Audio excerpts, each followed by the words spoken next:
Yes. The Honorable Speaker, Mariama Jack Denton, adjourned the sitting until Wednesday, 12 December 2018.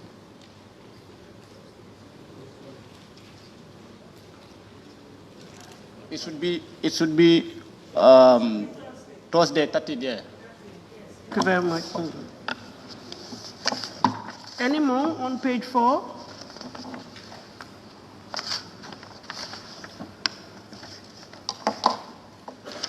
Then do I take it that we're all satisfied with the records? Thank you. Then we can move then. It has been moved and seconded that the record of votes and proceedings of the National Assembly sitting of Wednesday, the 12th of December 2018 be adopted with amendments. Those in favor, please say aye. Those not in favor, please say no. So the ayes have it. Thank you. Clerk. Laying of papers and reports. Report of the Finance and Public Accounts Committee on the Supplementary Estimates 2018 by Honorable Member for Woolly West and Vice Chair of the Finance and Public Accounts Committee. Thank you very much. Honorable members will recall that the supplementary estimates were tabled on Tuesday, the 11th of December 2018 by the Honorable Minister for Finance and Economic Affairs for the consideration and approval of this August Assembly. The said estimates were referred to the Finance and Public Accounts Committee of the National Assembly for further scrutiny and for them to report to the plenary. The Public Finance and Accounts Committee accordingly met to consider and scrutinize the said supplementary estimates. Accordingly, the committee has prepared its report, which is to be tabled before this August Assembly.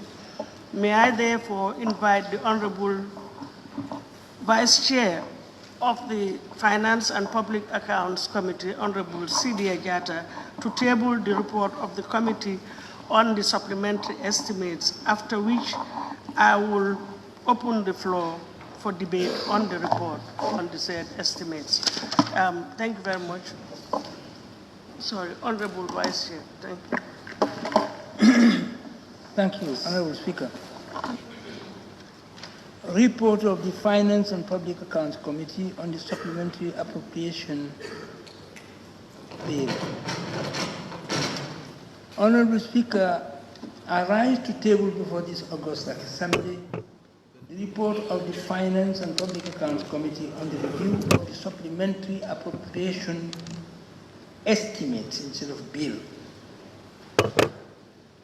The supplementary appropriation estimates were laid by the Honorable Minister of Finance on Tuesday, 11th December 2018, and was referred to the FPAC.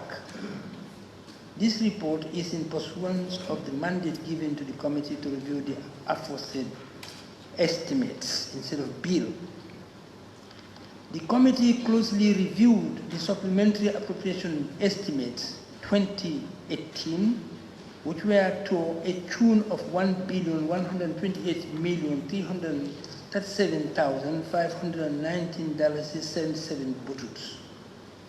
The committee engaged the Minister, the Honorable Minister of Finance, and his team to clarify issues and observations made by the Honorable members.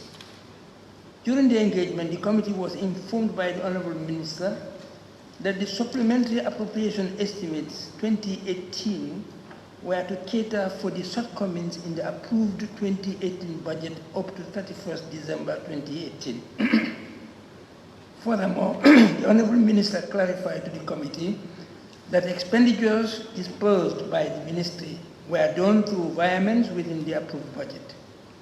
According to them, the virements resulted to shortfalls in some budget lines. However, the minister further indicated that most of the estimates in the supplementary appropriation cover salaries and allowances of the ministries mentioned in the bill for the month of December 2018. Based on the Honorable Minister's statement and other findings by honorable members, The committee then thoroughly checked the appropriation estimates item by item and resolved that the budget lines on salaries, allowances, food and fuel for operations be considered, while other charges that are unjustifiable are proposed to be disallowed. The table below shows the figures cut in the SAP as savings. Few other charges were reduced.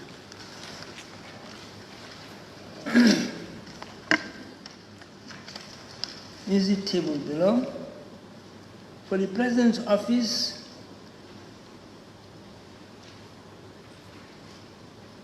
$29,273,000. I think I should take this and mention exactly what they are here. 29,273,122 for travel expenses are proposed to be disallowed, and 5,895,360 for operating costs are also proposed to be disallowed. $2,180,196 are also proposed, which is for travel expenses again, are proposed to be disallowed. 10 million for construction of office buildings are also proposed to be disallowed. That's under the President's office. That under judiciary, we have 60 million.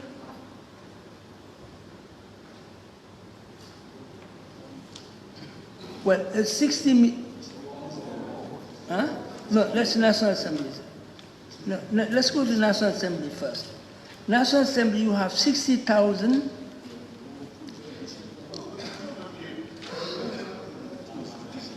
Judiciary, okay, yes, judiciary, we have 4,600,000 for allowances to be disallowed,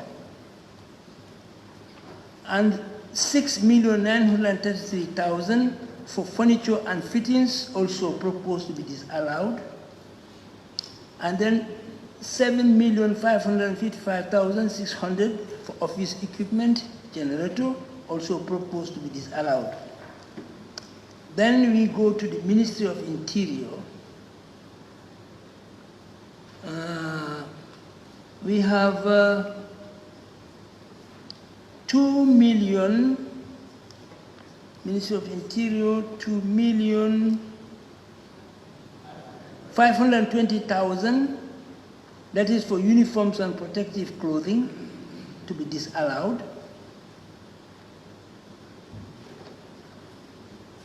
And 1,200,000 for maintenance of vehicles also proposed to be disallowed, and then 800,000 for training to also be disallowed. Then we go to Foreign Affairs. Foreign Affairs, we have yes, 3 million.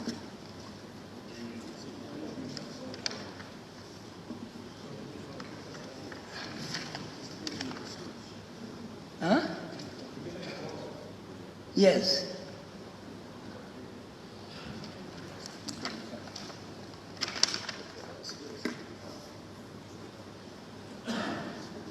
Yes, I know. This here, this here. Okay. For now, you have 3,585,540.80 is proposed to be disallowed.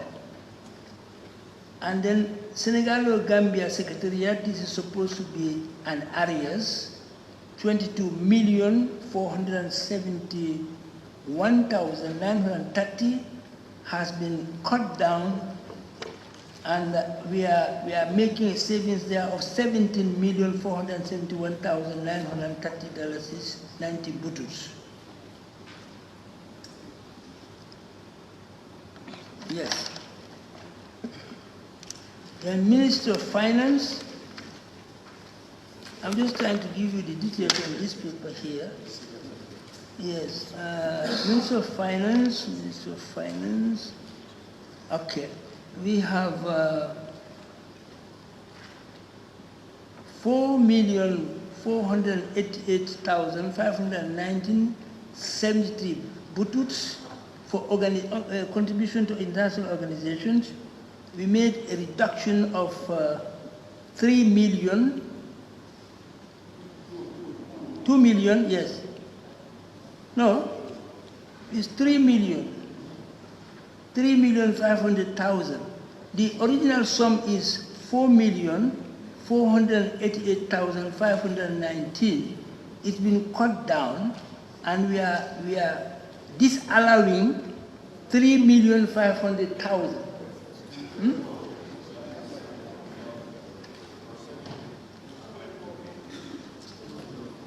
Yes, 2.48. Yes. This is what is disallowed, and this is what we are making savings of. And then you have also 30 million, and this is subvention to non-financial public institutions. The original sum was 40 million, and we are cutting it down to 30 million. And then GPPC areas, this is printing cost. The original sum is 15 million, and we are cutting it down to 10 million. Centralized service. The original sum here is 252,551,878.76, and we have cut it down and made a savings of 152,551,878.7. And then GGC, this is 15 million, 150 million. Input subsidy, we cut it down to 75 million.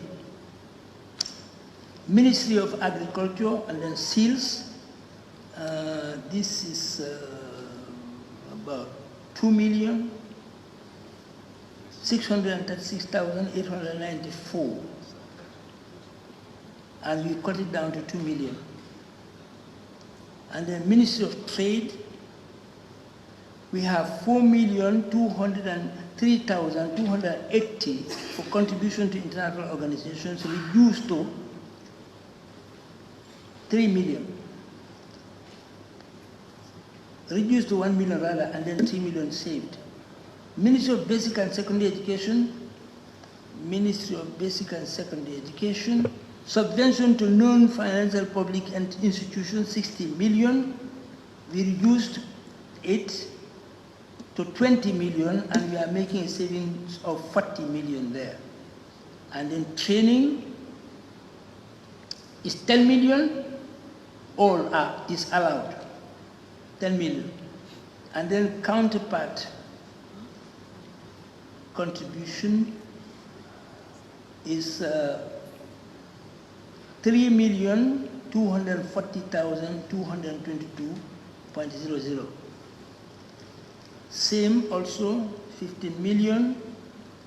That's operating cost. Yes, operating cost, all disallowed. So we have 15,144,542 dollars. And then on the Ministry of Health, we have for other major rehabilitation works 8,875,945.19, all disallowed. And then contribution to WHO, to international organizations, that's 10 million, and all disallowed. And the Ministry of Environment, that's OMVG, 130 million,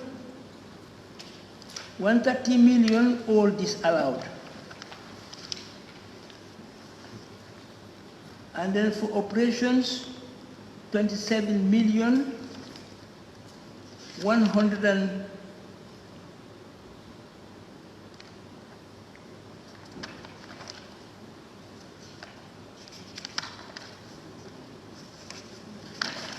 Sorry.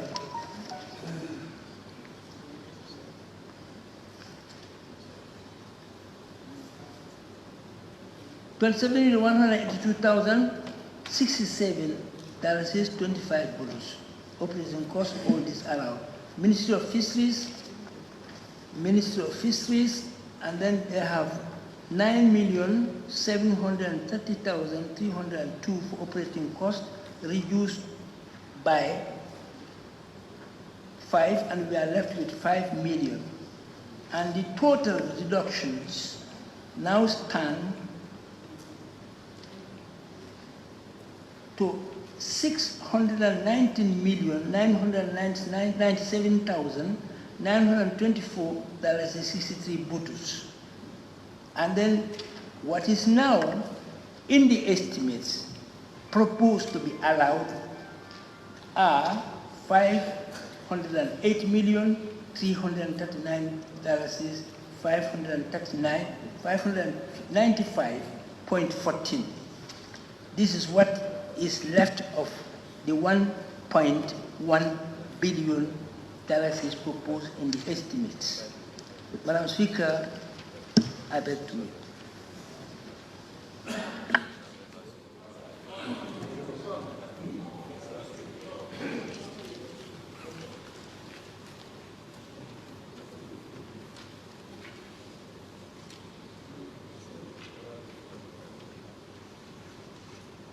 Honourable members, as indicated in the above table, the committee proposed approval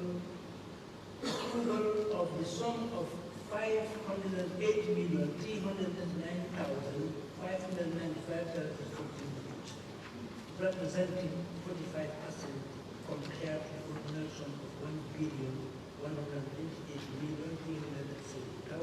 $1,128,337,519.77 contained in the estimates. In view of the aforementioned, the Finance and Public Accounts Committee hereby submit for your consideration and adoption the report on the Supplementary Appropriation Estimates 2018 with amendments. Madam Honorable Speaker, I beg to move.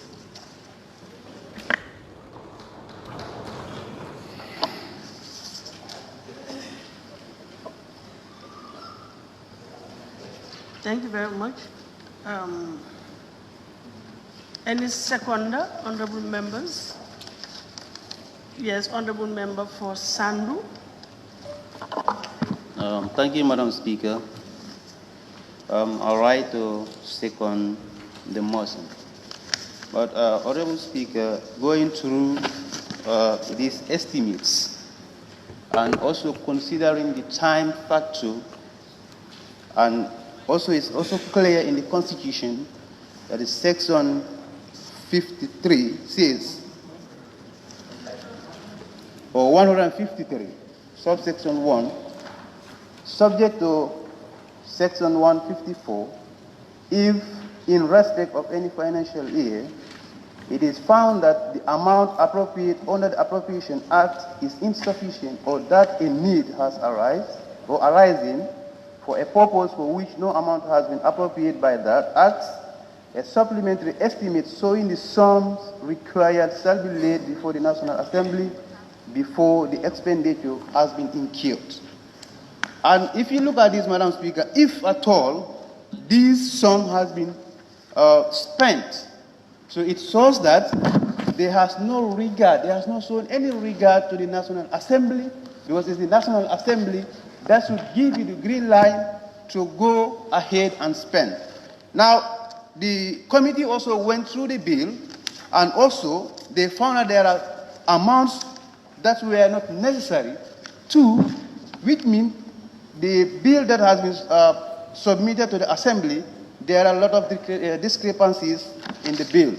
So what I will suggest is for me to totally reject the bill, not even with the courts or whatever. But if you look at it, Madam Speaker, we have approved 19 billion plus in this National Assembly for 2018. And that 19 billion, we have not realized any changes in the life of Gambian citizen. And yet still again, at this time, we were supposed to expect this bill 2 or 3 months before the end of the fiscal year. But now, almost virtually, all the accounts are about to close. The way are you going to get this money? Just recently, we have approved 2019 budget, which is almost 25 billion. And again, if you want to come to this National Assembly, that you can get money from the 2018 budget, Madam Speaker, I don't see any fact. It does not anchor on any base. So my opinion is to reject the bill in totality, not without even court. Thank you.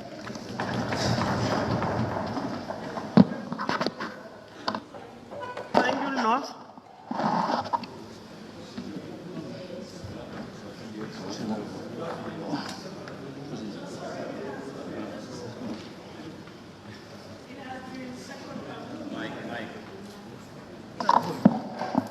It has been moved and seconded that this, sorry. Yes, I think I am right. It has been moved and seconded that this Honorable Assembly do consider the report of the Finance and Public Accounts Committee on the Supplementary Estimates of Expenditure 2018. Those in favor, please say aye. Aye. Those not in favor, please say no. So the ayes have it. Thank you. May I now call on honorable members who wish to take part in the debate to do so. May I have raise your constituency tags and we'll record them, but I'll call on the honorable member for Banjul North. Yes, please, can I? Thank you very much, Honorable Speaker. Okay, thank you very much. I want to start by saying that on the basis of principles, I am urging this Assembly to reject this motion in totality. Of course, yes, I said on the basis of principles, I would urge this August Assembly to reject this motion brought before us by the Minister of Finance and Economic Affairs in totality. Of course, this August Assembly tasked the appropriate technical body, that is the FPAC, to look into the estimates, the supplementary appropriation estimates. And then I would wish to acknowledge the work they have done. It was in the 2 days that they have been working on it. And then I believe that they have done justice to what was given them. But nonetheless, it has been cited that Section 153 of the Constitution of the Republic of the Gambia, 1997, on supplementary appropriation, subsection 1 states, I quote, subject to Section 154, if in respect of any financial year, it is found that the amount appropriated under the Appropriation Act is insufficient, or that a need has arisen for a purpose for which no amount has been appropriated by that act, a supplementary estimate showing the sums required shall be laid before the National Assembly before the expenditure has been incurred. So this is the model law. This is the Constitution of the Gambia. It supersedes any other subsidiary law, and in this case, acts and regulations. So this is what it is saying. And as we have seen, most of these expenses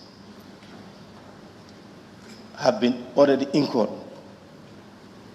So I believe supporting these would amount to contravening this very section of the Constitution. This is my position. Of course, and I also wonder why at this late hour this is being brought before us when the accounts are about to close. It's just less than a month for the year to end.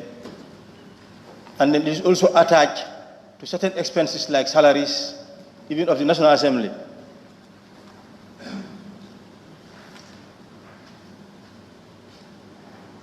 Even with that, I want us to to learn from this, the executive and the assembly, that henceforth our operations should be really based on what is provided for by the law. I have indicated on Tuesday that the Honorable Minister was presenting this motion with the argument that, fiscal prudence was considered. But for me, I believe going by prudent fiscal planning, prudent fiscal management, and fiscal discipline, this motion does not follow those tenets. I've seen some expenses. Of course, I support the FPAC for all those items they have rejected. But I would also add that there are other items equally that should be rejected. Just imagine one of the missions, they are paying $12 million for school fees of, I don't know whether it's their children or whoever. $12 million, one of the missions, $12 million just for school fees. $12 million. That's really outrageous. I want to acknowledge that I have seen that all the honorable colleagues are approaching this issue with open mind, which needs to be commended. This matter is before us. We should not allow anybody to pressurize us. It should be our conscience and what we feel serves the interests of this country. And I believe that we are all men and women of integrity. That's why we are called honorables.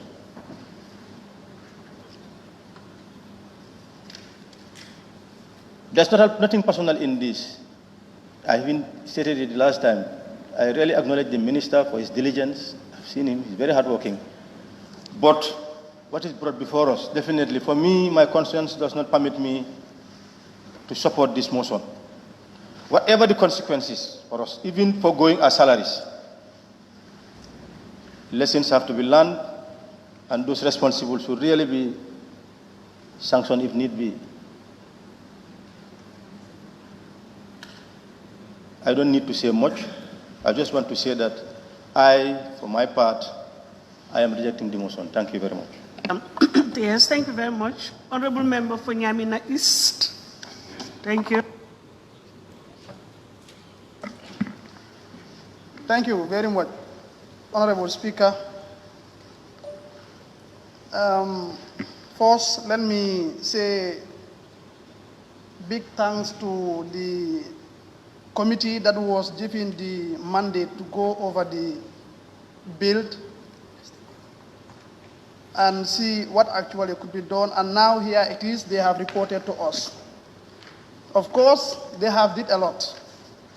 But I am not really actually, Honorable Speaker, satisfied. In fact, the report that is given by the committee, because the report lacks what we call details.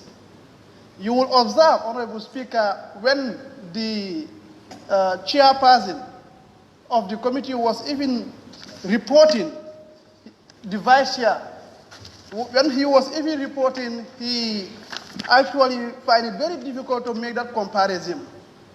I believe at first in their report, what could have been done, every line item that is deducted, we actually need to know how much actually is deducted there and is from which line item. I will give you a sample for people to better understand what I am talking about. Now, if you look at Ministry of Foreign Affairs, let's use that as a sample. You will realize Ministry of Finance and Economic Affairs, for instance, where we have contribution to IDPE. There the budget line is allocated. We have shortfall in subvention, November and December. GPPC, printing expenses areas. Now, in their report, if you look at this, where we have Ministry of Finance. You will observe, Honorable Speaker, we have only one amount that is actually deducted. But the committee, they are not telling us the amount that is already deducted is coming from which line item. Yes, we know this is the amount that they have deducted from that very ministry. But we don't actually know is from which budget line under that ministry. So the budget here, the report here actually lacks what we call details. Because for layman to understand this, just read and clearly understood this. The comparison, you don't need the two documents in order to make that comparison. All that you need at the first place is have all the items listed, every item, the amount that was initially located, have that amount stipulated, then the amount that is deducted from that budget line, let it also be allocated along the line. This is what I was expecting that the committee will do. But for you to compare it, you need all the two documents in order to make that comparison. So the committee, I think that is something that actually you have to take note of. Honorable Minister, I'm coming back to you. Yes, you have section 153, section 154. Sorry, Honorable, with all due respect, what is before the floor is you can make your observations on the report as tabled. Exactly, that's why Yes, but you're saying now that you are now coming back.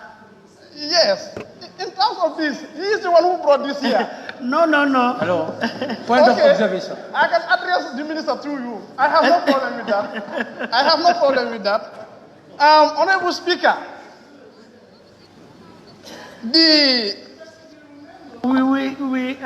honorable members did not even have the opportunity to debate on the estimates as it was presented at the time, because it was referred to the committee. So maybe you can see how you can do it. But the address is not to the honorable minister. I have no problem with that, Honorable Speaker. Thank you very much. To go further, Honorable Speaker, the bill that is before us, we observe that we have, of course, line items or budget items that we call salary and allowances, which actually, to my understanding, the National Assembly does not actually have power to change or amend those budget lines. Of course, I agree. But the last 2018 budget, it was clearly stipulated all ministries, their salary and allowances was fully allocated. So if there should be any environment, I don't think whether you should take someone's salary and buy it, for instance, somewhere else.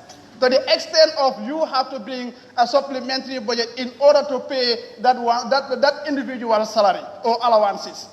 Those things, I think, it is something that should be constant because it was fully stipulated and allocated in the last year budget. So I see no reason why some of these budget lines called salary and allowances should appear in this bill or this appropriation. That I am not satisfied with. So I am in support. I am in support that considering this, the Constitution, of course, empowers the minister to come up with what you call the appropriation bill at any time. Because if I understood, there is no specific period given that whether it should be within this time of the year and the other time of the year. All that we know is the minister at any moment within the fiscal year has the power to come up with something, what you call the appropriation bill, supplementary appropriation bill. But now, the time, we have just 2 weeks to go in order to end the fiscal year. So the minister actually is not telling me all this money that is mentioned, all this money that are mentioned here will be spent just within these 2 weeks. That doesn't satisfy my mind. And having that understanding in me, I cannot actually concur, Honorable Speaker, with this. In any way, I cannot concur with this. And there is already a motion on the ground. And I think there is need for ruling on that motion. We see what could be done. Thank you very much, Honorable Speaker. Thank you very much. There are interventions, not motions. Honorable Member for Bintang Karanlai. Thank you. Thank you very much, Madam Speaker, for giving me the floor. Madam Speaker, may I first thank the FPAC. You've given him a tax, and they have done it. Now it's left for the preliminary to decide, and we are here to decide today.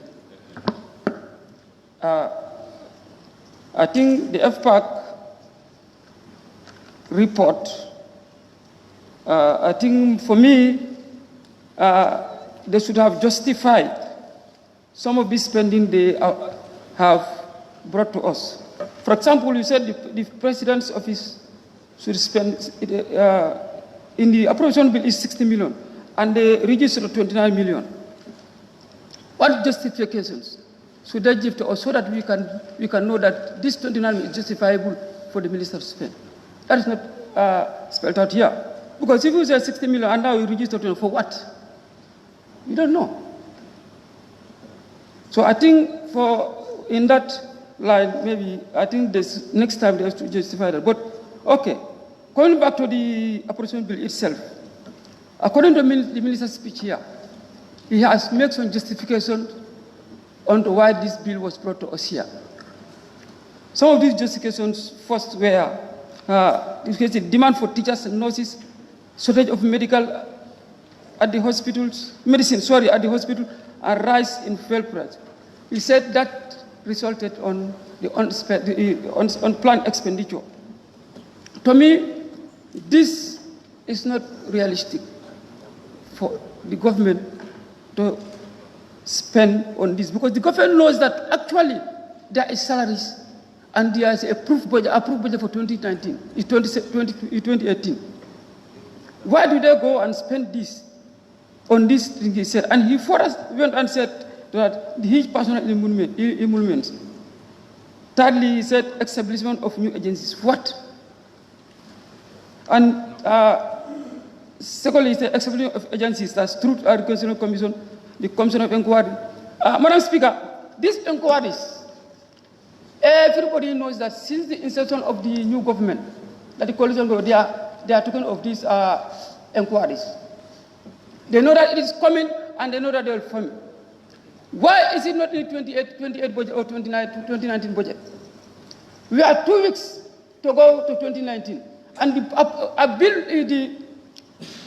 estimates for the 2019 is yet to be approved by this parliament. And the year 2019 is always 2 weeks. Why didn't they not put it in the 2019 budget for us to approve it and they start spending? We are yet to approve that, and we bring a supplementary bill again. Can this not be in that bill? 2019, because only 2 weeks to go. So I don't think that is justifiable. The reasons the minister gave here, I think, to me, it's not justifiable. And Madam Speaker, not to waste much time, I totally against this appropriation bill. I'm totally against this. I'm not a honorable speaker. Let us all know, honorable members, that we are here for the government people. They voted, they have trust and confidence on us and voted in us to come and speak for them here. And today is the day the Gambian people will determine what parliament they have. Let us know that. Today the Gambian people will determine and will know what parliament they have. We took the Quran and oath that we swear to the Quran that we will defend the interests of the people of the Gambia. Let's defend the interests of the people of the Gambia. Thank you. Thank you very much. Can I take from this side, Honorable Member for Bundung Kakunda? Thank you. Thank you very much, Honorable Speaker, for giving me the floor. Honorable Speaker, I would like to thank FPAC for the job they did, thoroughly scrutinizing the supplementary estimates that we asked them to do. They did a great job, but I think there is much more to be done. That is why, Madam Speaker, I think what I heard from their report, I am very disappointed to hear such. Madam Speaker, according to the report, some of the estimates have been spent. And I don't think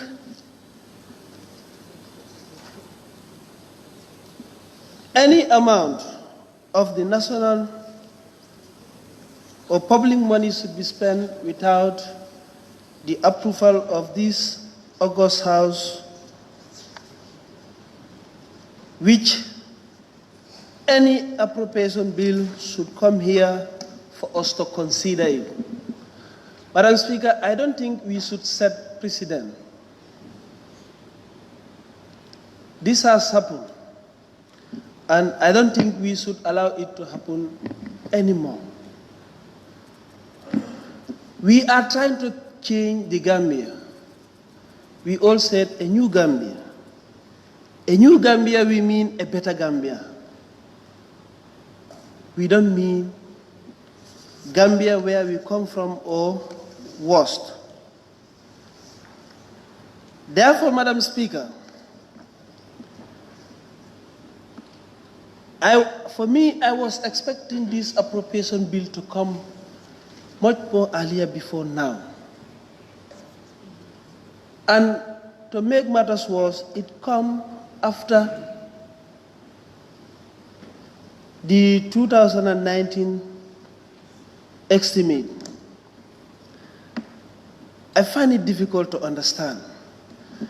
And I don't think we should allow things to be done on the carpet. Madam Speaker, if you look at this, even what the FPAC have proposed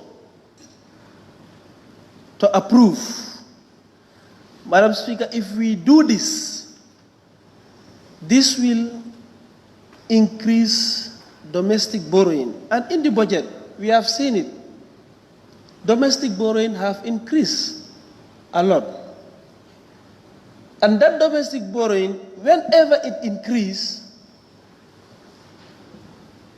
citizens are affected.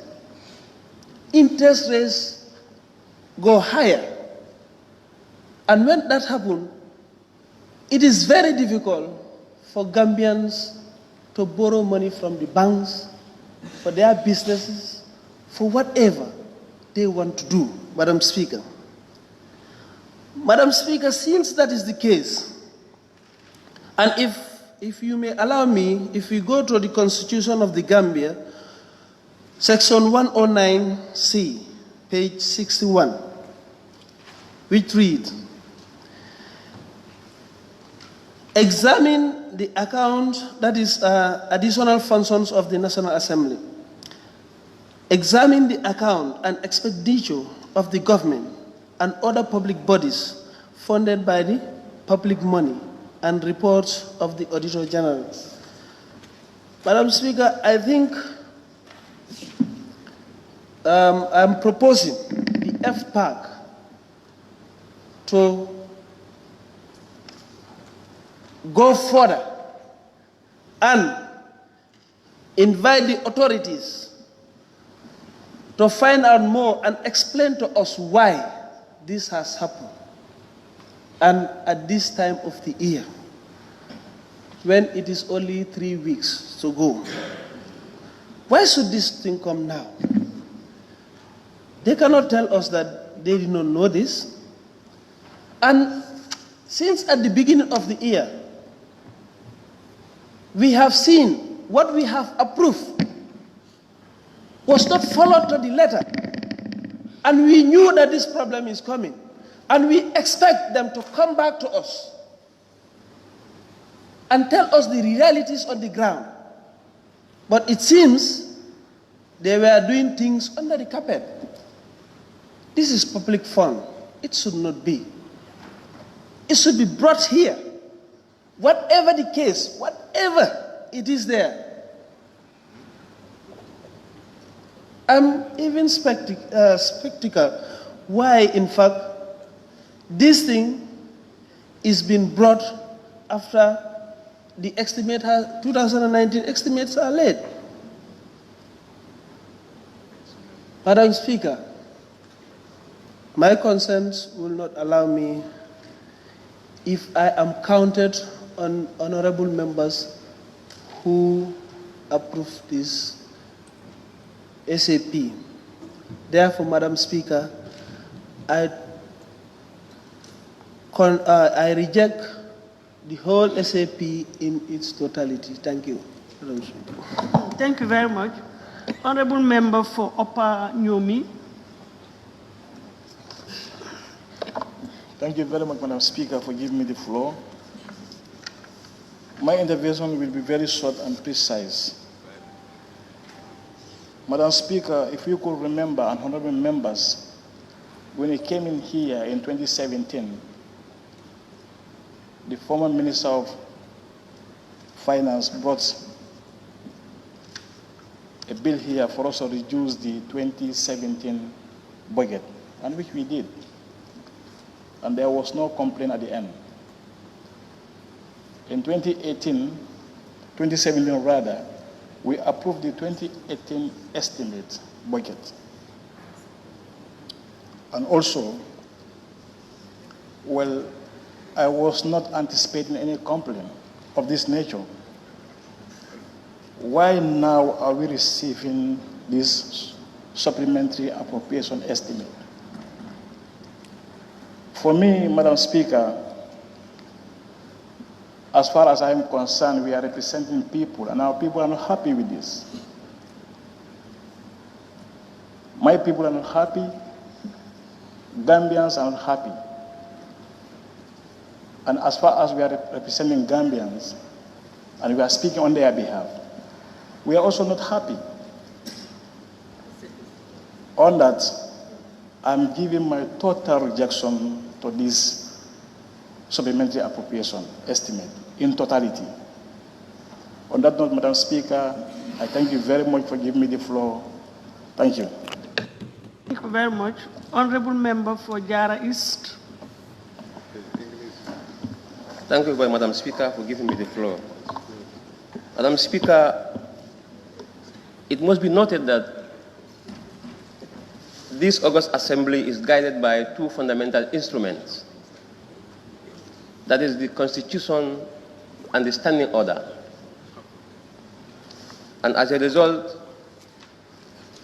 all citizens are supposed to be married to the law, but more so for National Assembly members.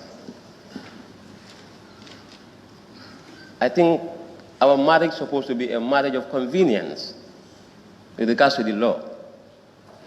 We are supposed to be comparable bedfellows. And what that means, Madam Speaker, is that all our actions and reactions must be within the permissive contours of the law and not outside the permissive contours.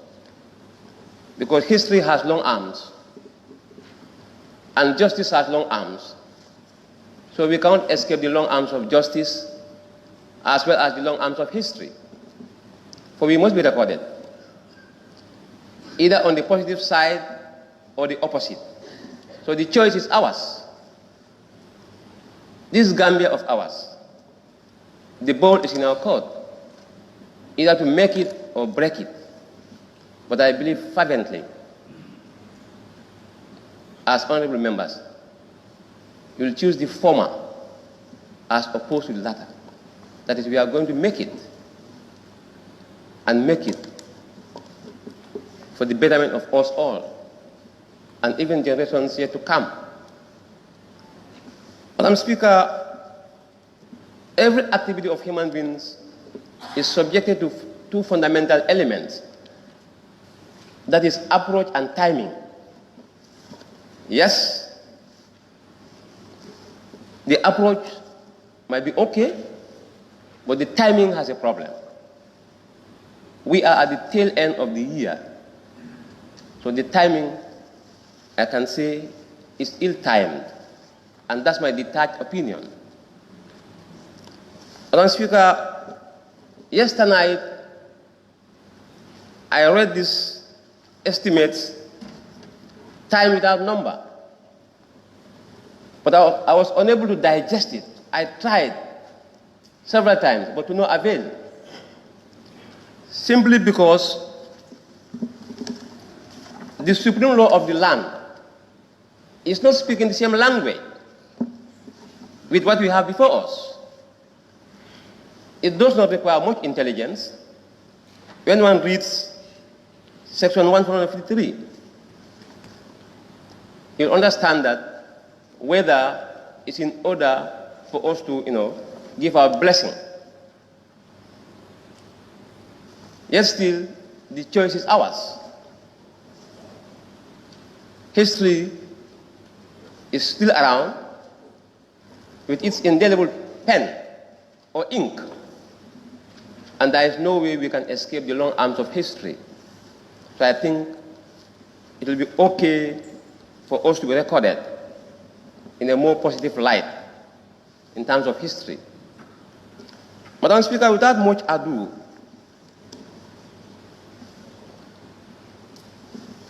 I wish to indicate my stance in no uncertain terms. For I know when you are a prisoner of conscience, it is very difficult to divorce yourself from the negative thoughts of being a prisoner of conscience. And as a new Gambia, we should not afford to be prisoners in our own skin. We should advocate for enlargement of rights, enlargement of democracy, as opposed to the opposite. Yes, as a country, we emerge from a difficult past, and we must not forget that. And I hope this great assembly is not oblivious of the Gambia's comatose economy, our economy that we inherited. We all know it. So, Madam Speaker, without much ado, I am dictated by my conscience, and my conscience is telling me to say a big no. Thank you. Thank you very much. Honorable Member for Fonyi Kansala. Thank you.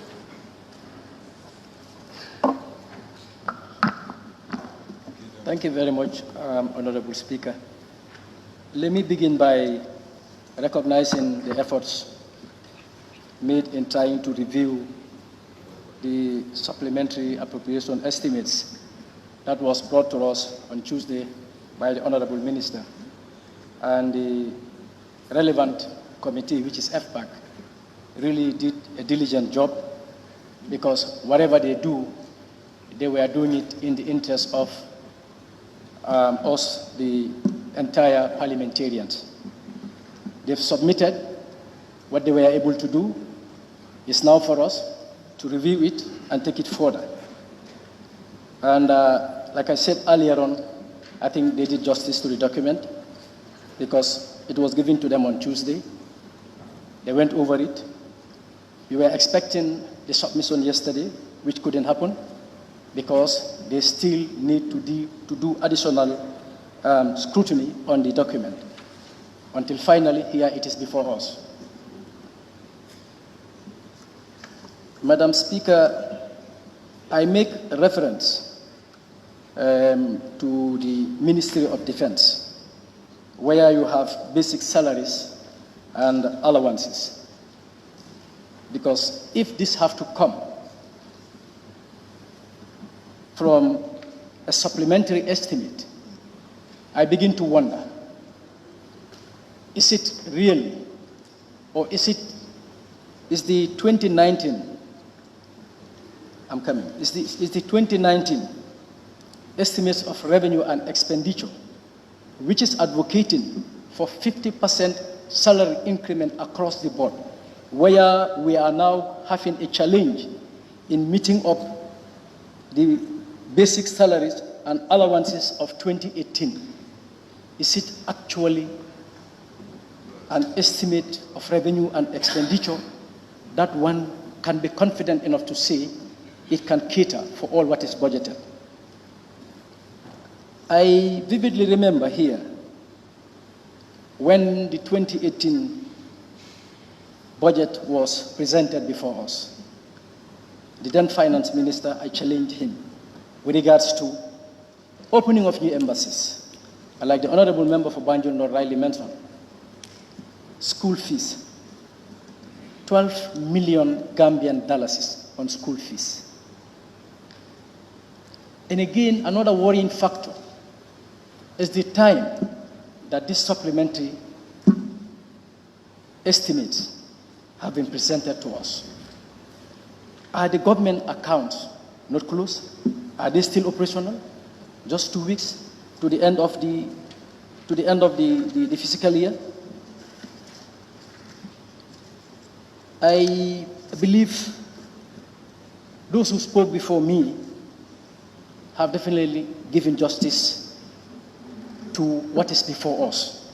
And that is to say, even if it will cost us as National Assembly members not to be paid salary for the month of December, I am totally in support of rejecting whatever is here before us in totality. Thank you, Madam Speaker. Thank you very much. Honorable Member for Upper Salum.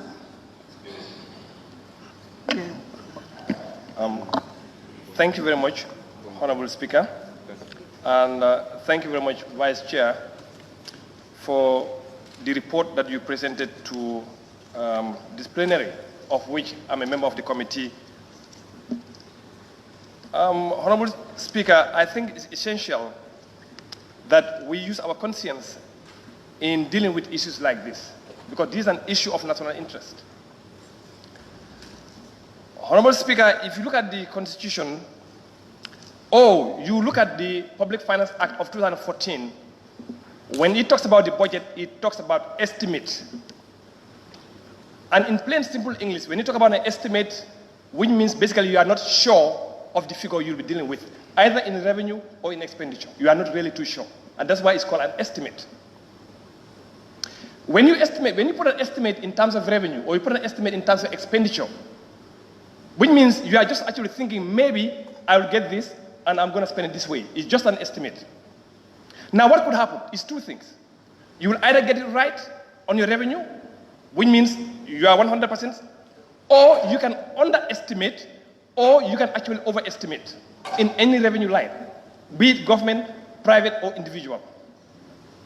Now, when you go into look at the budget, the first thing we did actually as a committee, we look at the things that are statutory, and we look at things that are also essential.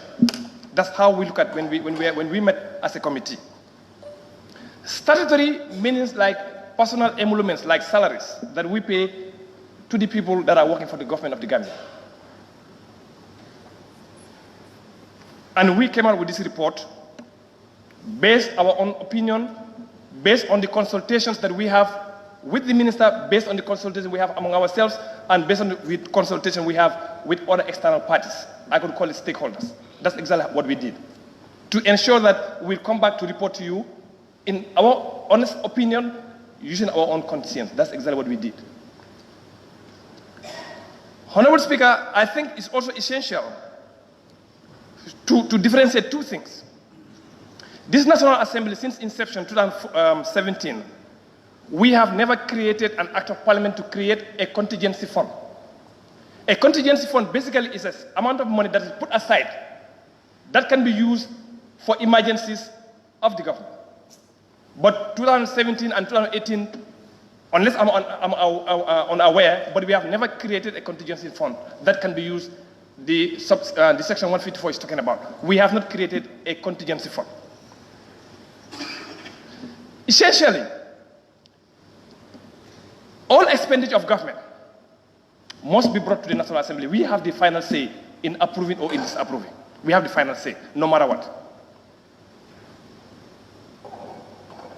When you look at when you look at the Public Finance Act of 2014, Section 29, it talks about environment. The same section, subsection 8, talks about personal emoluments, which means you cannot do environment in personal emoluments. You cannot. It's illegal, and we have confirmed that that was not done. What that means is the budget line item we approve for the Gambia government for 2018, they have not touched personal emoluments via true environment. They have not, that was not done. We've made consultations.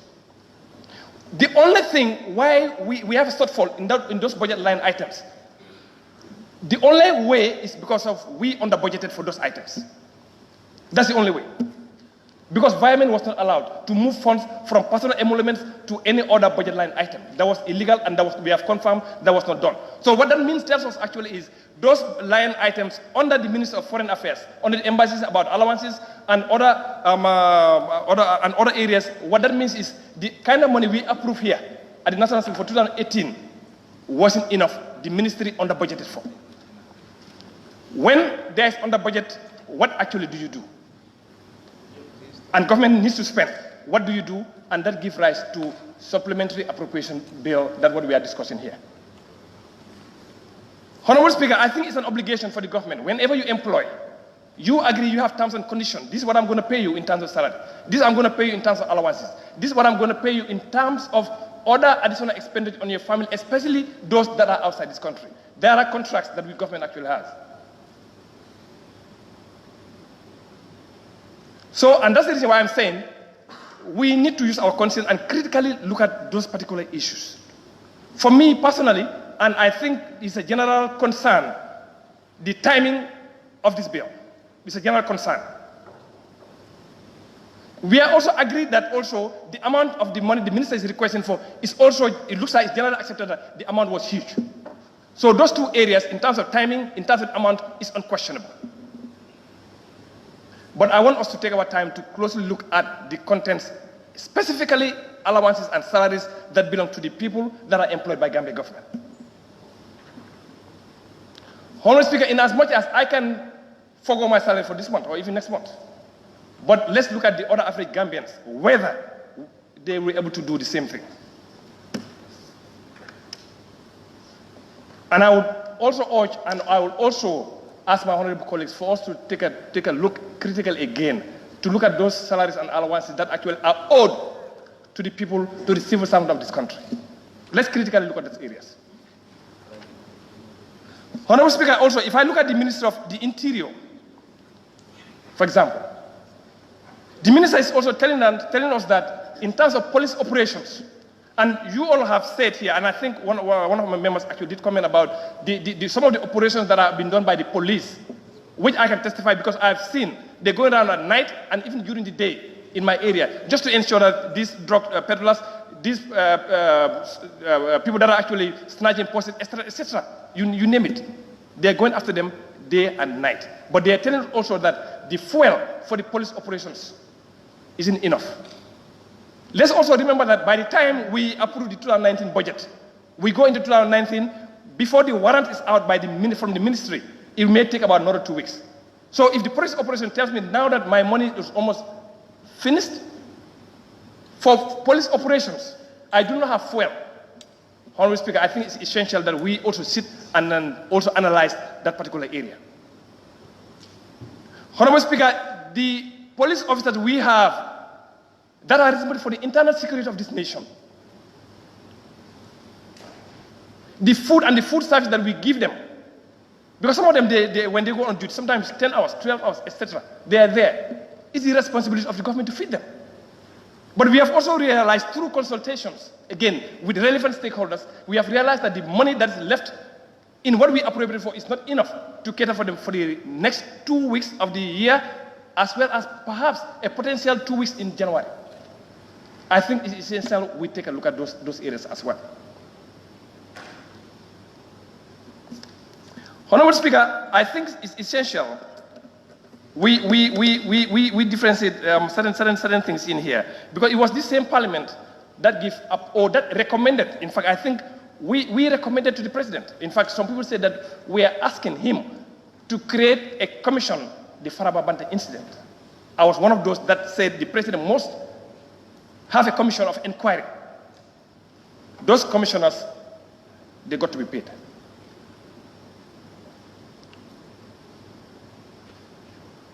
See, no one expected, or no one actually, we had any foreseen idea that what actually happened in Faraba, and I hope it never happened in our country again. There was nobody who had a slightest idea that we're going to go into such. And I pray that we never have any kind of experience like what we had in Faraba Banta. But again, this is the world. Things happen. But when things happen, it's ourselves that we should get up and then see what can we do together as a nation to prevent that this doesn't happen again. And in doing so, here, this parliament here, unanimously, we agree that the president must have a commission of inquiry into the Faraba Banta incident. And those commissioners got to be paid. Did we budget for that? No, we did not. Where will the minister get the money to pay for them? We even asked the Minister of Justice when he came in some of the other commissions that were created. We even asked, where are you going to get this money from? So what his response was, I will go back to the Minister of Finance, because it's his responsibility to go look for the funds and the pay. But where he doesn't have those funds, because we do not approve of that, he would have to come back into here to ask for supplementary appropriation so that he can pay for those kind of expenditures. Honorable Speaker, I think it's also important to note that when we're dealing with certain offices, for example, the office of the president, for example, we are not dealing with the president per se as a person, but there are certain offices that are under the office of the president and they got to be paid. The office of the vice president is there. The state intelligence services are there. They're there. And these are civil servants actually because we have to pay them. So when the minister comes and says that the subvention that we give to these people is not enough now. And remember, we had reinstatements, not even in the army, in the police, and in certain sectors. And those ones, we had reinstatements. Because some of them, well, it was confirmed they were wrongfully dismissed. And what happens? We have to abide by laws. If somebody is wrongfully dismissed, whether you are in the private sector or in the government sector, there are certain procedures that you have to actually follow. So when that person is reinstated, what happens to the salary? Did we approve of that salary in the 2018? No, we did not. Where is the money going to come from? It's the responsibility of the minister to go look for that money. And again, I'm appealing for us to really look. Let's dig deep and find solutions, and let's not just jump to a very quick conclusion. Let's go into deep and look. Especially, my only worry is about the personal emoluments, etc., of people that are actually hired or they are under the service of the Gambia government. Let's critically look at those areas. Let's critically look at the security sector of our country. Because the police are responsible for internal security. If they come and tell me now, I do not have fuel to move around, and you know what happens when you call a police station? We don't have a vehicle. You go and then pay for the taxi. You take a town, then you take a police officer from the police, then you go around. But the small vehicles that they have right now that they are using, they're saying that we do not have enough money to complete our work. And I think we must not actually play or joke with internal security. Honorable Speaker, to conclude, I would say, in totality, the timing was not right. The amounts are huge. And that's the reason why we went back and then talked with our stakeholders, consulted with the minister, consulted with other parties, and then we came with a conclusion that we can do better. Even though the timing is not correct, but we can do something. Because we are not really dealing with a death and life situation, but we must also use our conscience to understand that we have our fellow Gambians that needs to be paid their allowances. I can assure you, we are yet to be paid. Our December salaries, have we been paid? No, we are not paid yet. But they're saying that the monies that we approve right now as we speak, in the system, if they have to pay us what they're supposed to pay us, there will be a shortfall of 120,000. That's what they're telling us exactly. If you want to forget that, I don't have a problem with it. Even if you want to forget our January salary, I do not have a problem with that. But let's ensure that we are all not the same people. Our commitments at the family level are not the same. And likewise, the commitment of other Gambians that work for Gambia government, they are not the same. So let's think, let's use our conscience, and let's ensure we dig deep to understand what this is all about. And I want to thank all honorable members. Thank you. Thank you very much, Honorable. May I call on Honorable Member for Jimara? Thank you very much, Madam Speaker, for giving me the floor. My intervention will be very short, Madam Speaker. I have a doubt. That is, I don't know why the Honorable Minister brought this supplementary bill to Parliament after spending almost the whole amount you brought here. I think it's too late. Madam Speaker, when you go outside of the building, you see Gambian youths. They are standing outside. Yes, it's the same thing, Madam. Restrict ourselves to the four corners of the National Assembly, please. Yes, they are here because of this supplementary bill. And as I said, I think it's too late. Yes, it's too late for them to bring this thing here. I am not in support of this so-called supplementary bill.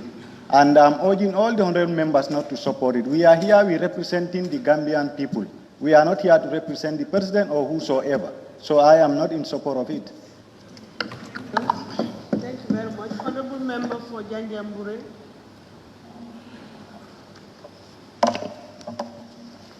Thank you, Madam Speaker, for giving me the floor. First of all, I want to tell the FPAC committee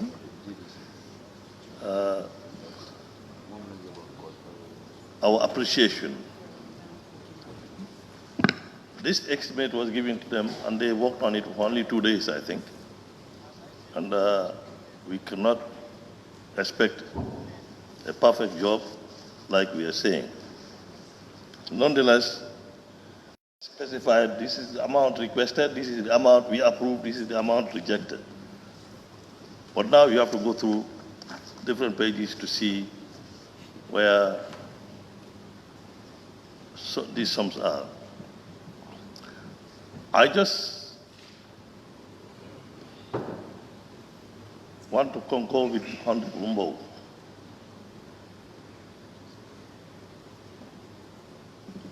I want us to look at this critically.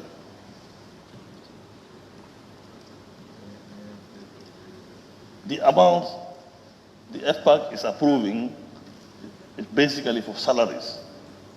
Salaries for who? Our electorates.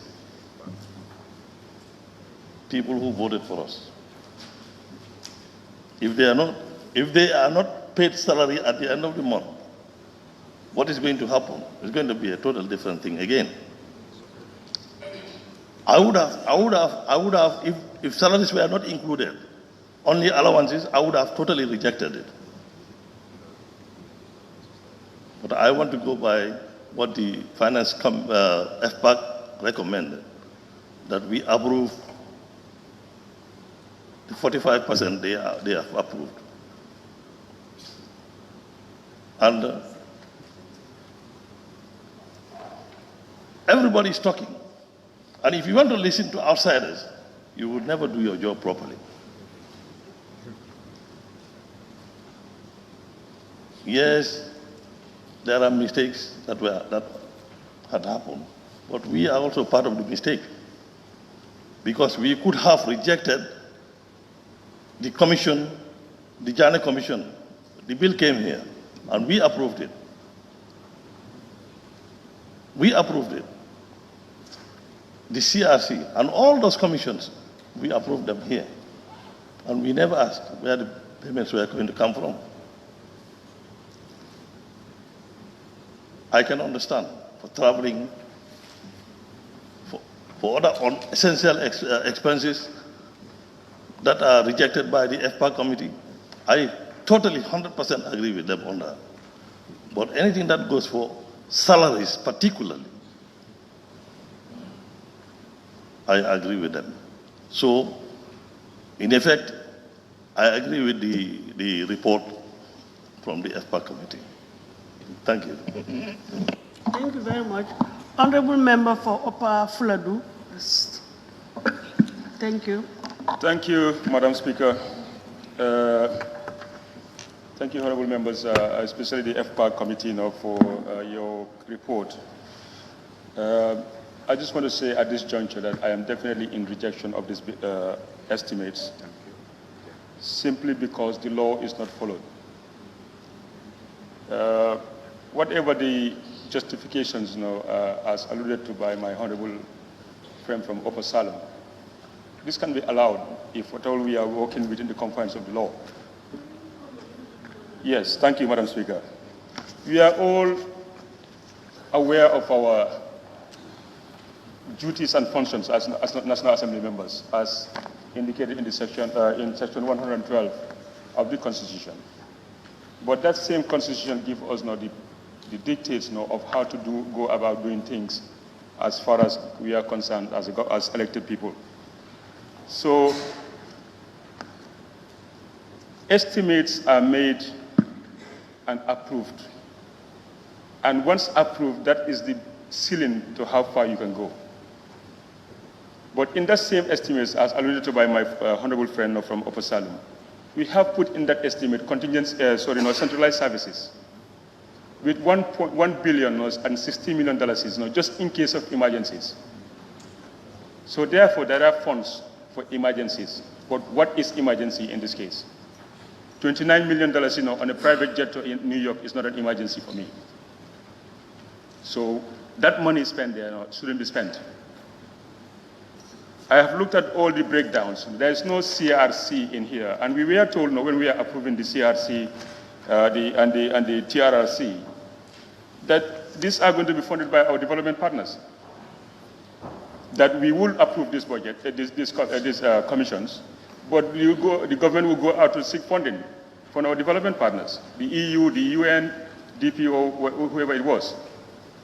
So we didn't have any money as a country to say that we will fund these things in 2018. Contingency funds, as the honorable members again mentioned, is allowed if we have given the president the approval, but only up to 1% of the budget. But this 1.2 billion do represent 6%, which is way beyond what is acceptable. Coming to looking at, we should ask ourselves, why are we even here in the first place, talking about this SAP? We should ask ourselves, that's the fundamental question, why are we here? And the answer is simple. We have failed. When we came here in 2017, we revised a budget because we cannot keep on spending the way we were spending. And we cut our deficit from 4.7 billion to about 500 million or something like that, if I can remember. 921. Because we cannot go on spending the way we are spending now. We are a broke nation. So if we are in line with those reform programs, we should keep in that reform programs because this is a transitional government. Not a government here to pursue with development, infrastructural developments that we cannot afford. That's political. So if that is the case, and our development partners like the IMF, the World Bank, put us on SMP, it's called the Staff Monitored Program. We have failed to meet the targets of that program. That's why we haven't received the $8.2 billion that was supposed to go into the budget support. This is why we are borrowing locally. If we had met those targets, we would have got all that $8.2 billion and put it under our budget, and that way we would have no need to put up SAP. And I did ask the question here when the minister put the budget estimates for 2019, that how much of that 8.2 billion was actually received. But my question was not answered. Whether deliberate or not, I don't know why. We have a very important role to play in this new dispensation. And it's not all about coming here and talking about issues, but also to know what the issues really are.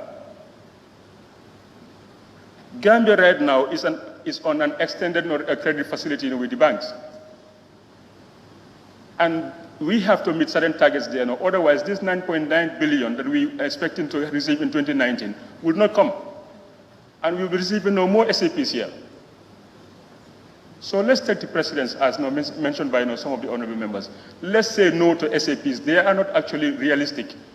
It means we are giving the government the chance to go and spend just because they go over their budget lines. And the minister did mention this in his report earlier, in section 13, 14, and 15, where he said, let me go to section 15, he said, on the fiscal front, budget execution has improved over the past year compared to previous years, when expansionary fiscal policies led to unsustainable budget overruns. So it means they know the problem. They know that we used to have budget overruns, and they want to stop that problem. So why are we going back to the same problem we already had been trying to address? He said, as of end of 2017, net domestic borrowing was less than $300 million,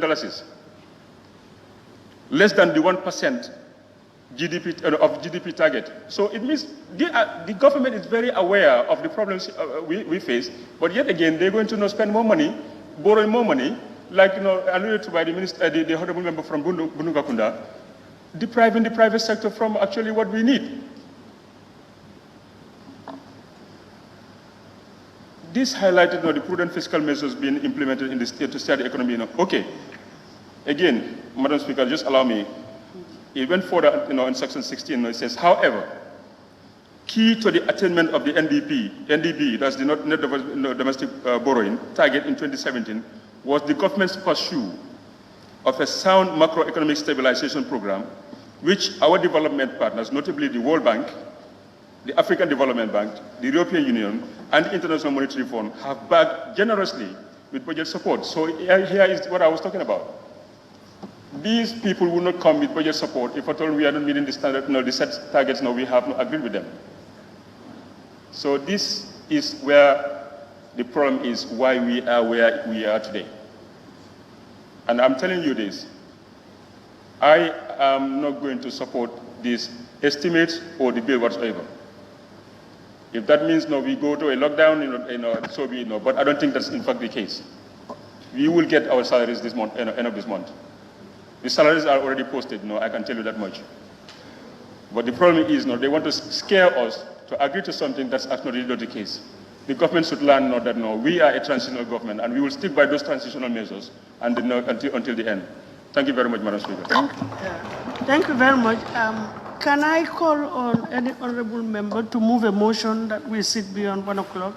Yes, Combo East. Thank you. Thank you, Honorable Speaker. I rise to move that this assembly sit beyond 1 p.m. Thank you. Thank you. Second, Lower Salum. Thank you. I rise to second the motion. Thank you very much. It has been moved and seconded that this National Assembly do sit beyond 1 o'clock. Those in favor, please say aye. Those not in favor, please say no. So the ayes have it. Continue sitting beyond 1 o'clock. May I call on the honorable member for Birkama North? Thank you. Thank you very much, Madam Speaker. Since we did not have the opportunity to debate on the supplementary estimate bill that was presented by the Honorable Minister, I would definitely like to do justice myself to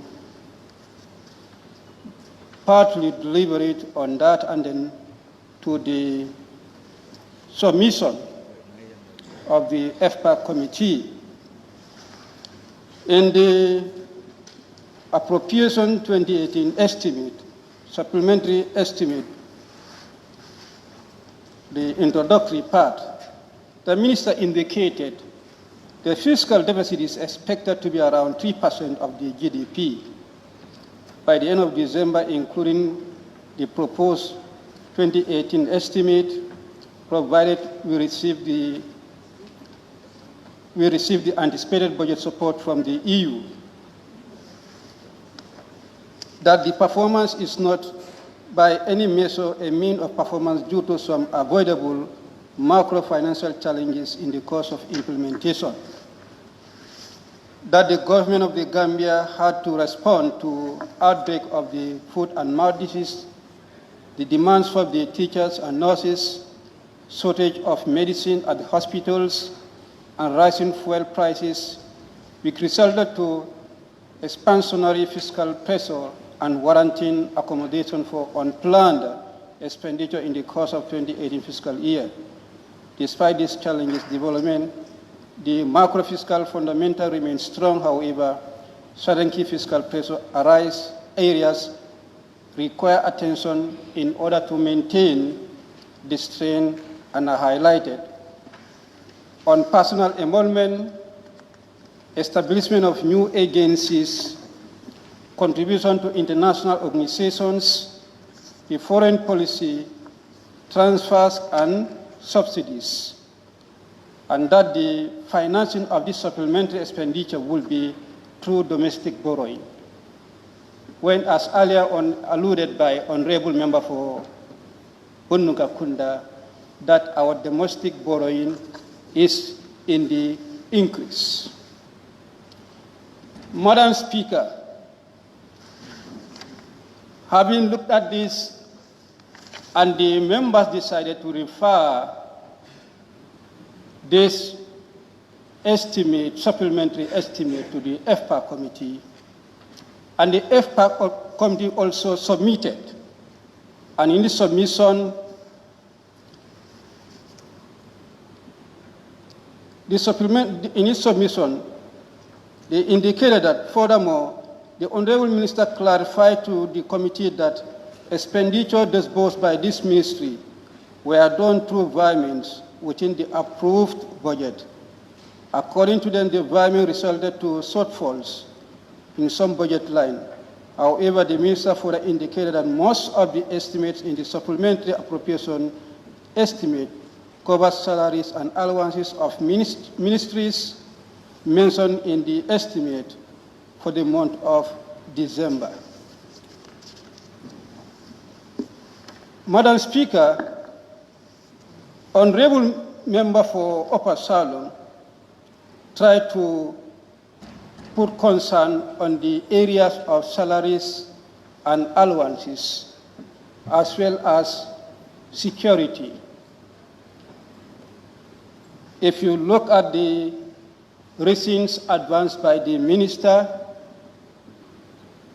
that is contained in the submission of FPAC, if one has to relate that to the parent submission by the minister, the aspects that have been added has no point to be justified, even whereas it has been observed by the FPAC. But the minister's reasons is not holding water on the basis of submitting this estimate or supplementary estimate, where, yes, FPAC has excluded where it mentioned of the President's travel to United Nations, the VP's travel to AU, and the GPDC bill for ferrying people during the impasse.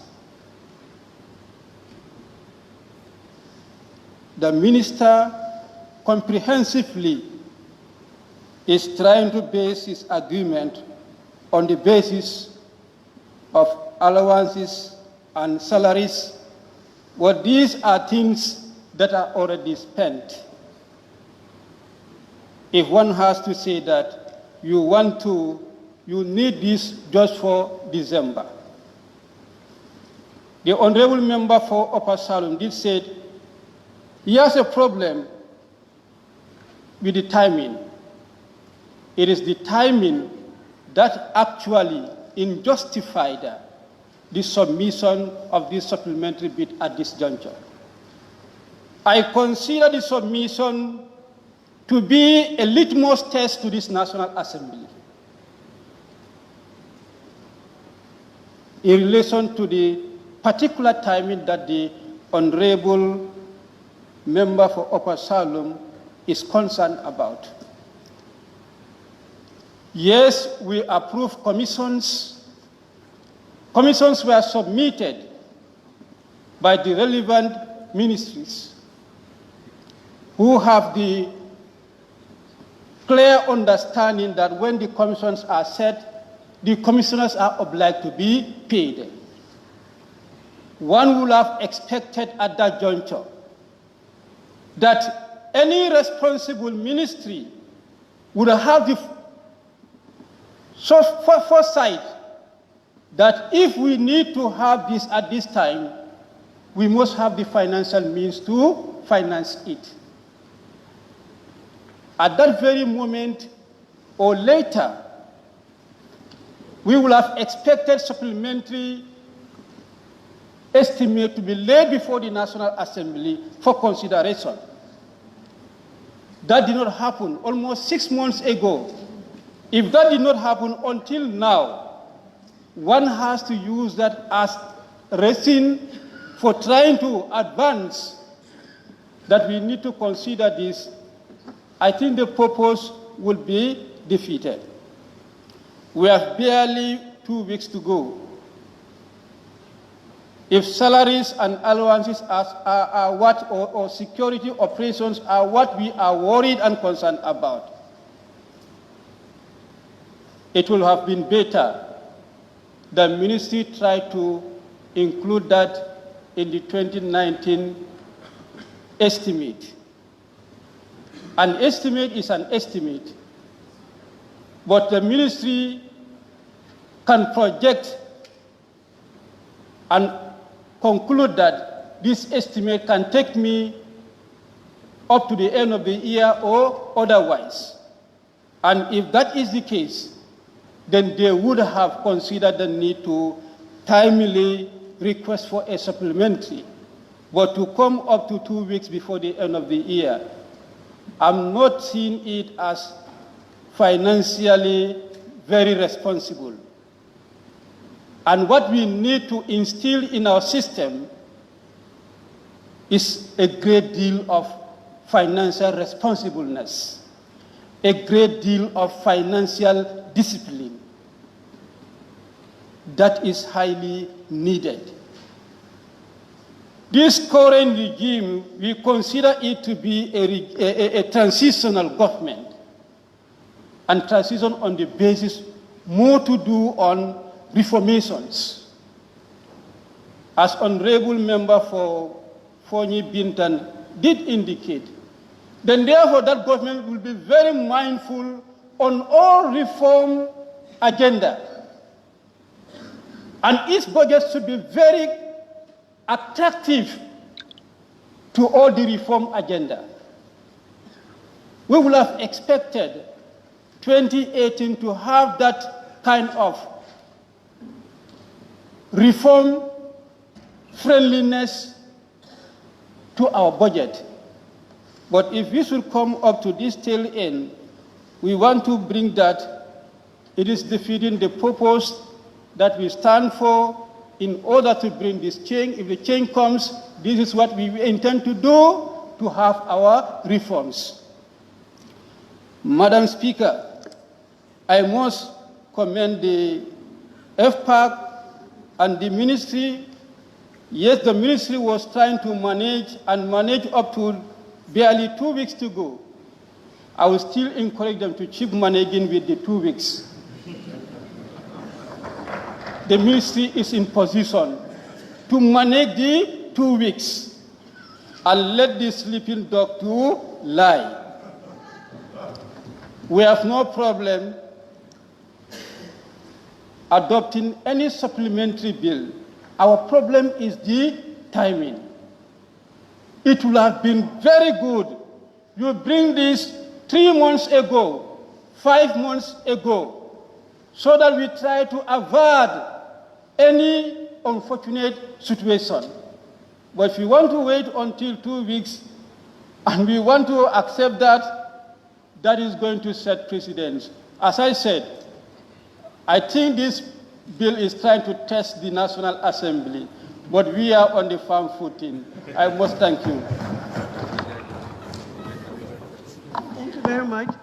Honorable Member for Central Badibu.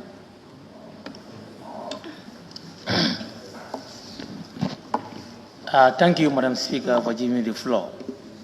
Madam Speaker, I could not sleep yesterday night by looking at the supplementary budget. Madam Speaker, it's an insult to the entire nation. Honorable member, with all due respect, let us watch our language. Please, let's use parliamentary language. We can be very firm, make our points, but let us just exercise decorum, please. Thank you. I withdraw the word insult. Madam Speaker, by looking at the items, we said we came from a very hard situation or condition in this country. But do we really feel the past experience that we had in this country? We talk of the past government, how they were managing our resources. We are seeing the same system coming up again. That's why I said I'm threatened. That's why I could not sleep yesterday. Life after Jones. Let's go back to manor farm and animal farm. When animals were desperate, they didn't have somebody to salvage them. By supplies, they had change. Jones was away. Animals were managing their own affairs. I'm coming. No, but you need to come. There are others who want to... I'm just coming. No, please. Can you just... What I'm saying, I'm analyzing the situation. When we said the situation was not favorable, and we voted for change, and we are seeing our people that contributed to the change are trying to misguide us and mislead us. Madam Speaker, it's really disheartening. We have to reflect back to history so that we know where we are going. It's not something new that is happening. It has been happening. You see, Honorable Member, I don't like interrupting. If you observe my proceedings, I have always allowed honorable members to make their intervention. But there are certain words like deceit, insults. Really, they're not parliamentary words. That's why I say let us be civil in our interventions. Okay. Yeah, thank you. Anyway, then we have a long way to go, ma. All right. Madam Speaker, what I mean here is we have a constitution that guides us. It's our Bible and our Quran. And National Assembly members, members of cabinet, everybody, this is a book that guides us to operate. So what this supplementary bill is telling us that we are not following this. We are not using it as a guide. So I want to tell members that it's unconstitutional. It's unconstitutional to approve this because the procedure was unconstitutional. Two, Madam Speaker, the timing, I will not talk about it. I will talk about the unconstitutional part of it. And it's not realistic. And it doesn't go with financial discipline. And we have to quote our court according to our size. And Honorable Member of Upper Saloon did mention that we should know that it's estimate. I don't think we need to be taught about the term estimate. As parliamentarians, we know the term estimate. I think you need to bring a new vocabulary to us. Madam Speaker, and he said they made a lot of consultation with stakeholders. We don't dispute that fact. FPAC, you have done what you're supposed to do. Nobody is saying that you didn't do what you're supposed to do. We thank you for all your efforts. Now, when we go to the Constitution, concerning about contingencies fund, I want to refer the member of Upper Saloon. They said an act of the National Assembly may make provision for the establishment of contingent fund and for authorizing the President to make advances from the fund if he or she is satisfied that there has arisen an unforeseen and urgent need for expenditure for which no other provision exists. We are asking whether this parliament made an act or not. Before we came, there was a parliament here. I believe they made an act on this. So, and the other part of it is, we should go further and read. Where any advance is made from the contingency fund, a supplementary estimate shall be presented and a supplementary appropriation bill shall be introduced for the purpose of replacing the amount so advanced within 90 days of the advance being made. This is our concern. All that you're talking of is out of this.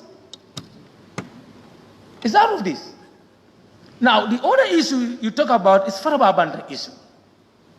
Now, it's right for us to recommend for establishment of a commission. But if the executive or finance know that they don't have the finance, it's not right for us to force them to establish that when they don't have finance. So that cannot be a justification to what is happening now. And you talk of the other commissions as well. Now, if you look at the current budget, we have allocations. We have allocations for those commissions. And if Faraba could be an area, should be in the 2019 budget as an area. It should be there, yes, because it's already gone. But you cannot bring it to us that and say you want to pay commissioners of Faraba. No, honorable member of Opasal. The other thing that you talk about, you said the police need support for drug peddlers. Do you know how many harassments our drug peddlers are facing? And they are human beings. That's not our case here. The justifications brought by you doesn't go with what we are doing today. Sorry, as I said again, I don't like interrupting, but the response is not to him. Can we debate the report? Yes, okay. You can bring it in line if you want with what thank was you, Madam Chair. Yes. Thank you, Madam Chair. You can do that. Thank you, Madam Chair. Coming to one thing that I want to make clear to all of us. Government is not just like a bookshop or a shop where you can go and buy matches or whatever you want to buy, or you can return. No, we must go according to plans. So this is telling us that we don't have a direction, we are not planned. This is what we are experiencing.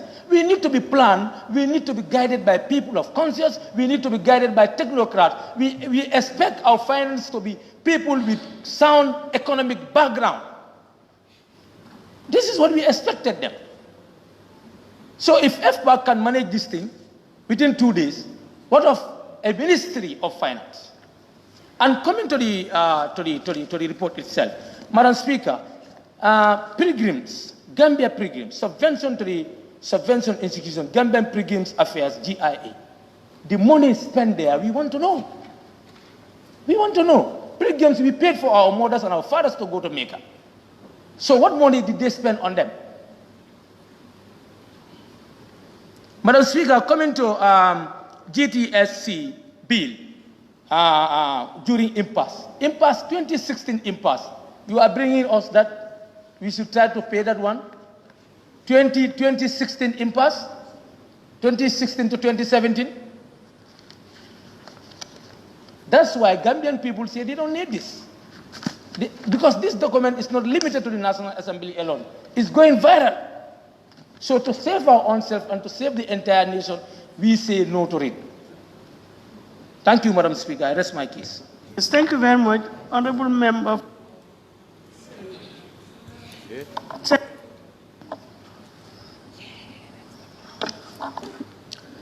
Thank you very much, Honorable Speaker. To work in this National Assembly, we must speak the language of law, national interest, and conscience. Conscience has spoken. National interest has also spoken. We have to apologize to the Finance and Public Accounts Committee for assigning them a responsibility when our minds were already decided. Then why did we ask them to go and scrutinize? Because what we expected is a bargaining exercise. So it is important that next time when our minds are decided, let us not put our committees in the firing line so that we pretend that we are clean and somehow they have something wrong with them, when they would have spoken the same language, probably more decisive, if we just looked at the estimates and spoke our minds. So, Finance Public Accounts Committee, I apologize to you. And you've done your work, but many of us were already decided in our thinking, then assign you a responsibility that they should not have assigned you. So your conscience is clear. Essentially, Honorable Speaker, we must understand the spirit of this National Assembly. The functions of the arms of the state have been clearly defined, their independence amply secured, with adequate checks and balances to ensure that they work harmoniously together towards our common good. So when we walk here, we are not indicting anyone. We are speaking conscience, national interest, and the law. Many people are carrying out many functions, even civil servants, and they do things that are against their will. But that is their function. And that's why here our standing order is very clear. We must not impute motives. Let's speak our minds and speak the mind to amplify the national interest. Let me go to the law, Honorable Speaker. Section 153 is very clear, and it has already been quoted. I don't want to waste the time of the National Assembly to quote it again. But it says that if there is to be a supplementary estimate appropriation bill, it should be brought before us before any expenditure is made. That is Section 153. A member has quoted Section 154. That is about contingencies. And people should not be confused in their quotations. I will not cite it, but go to it. You must establish an act of the National Assembly that establishes a contingency fund. And when that contingency fund is established, the sum that is there could be spent. But if you exceed the sum, if you want to exceed the sum, because the law has established the fund, why would you come to the National Assembly again to ask for anything? But if you exceed the fund, if you want to exceed the fund, then you must come back with an estimate and a supplementary appropriation bill. That's what the law says. So it is important for us to understand that any time the government can bring a supplementary estimation, a supplementary estimate or appropriation, there is no time limit to that.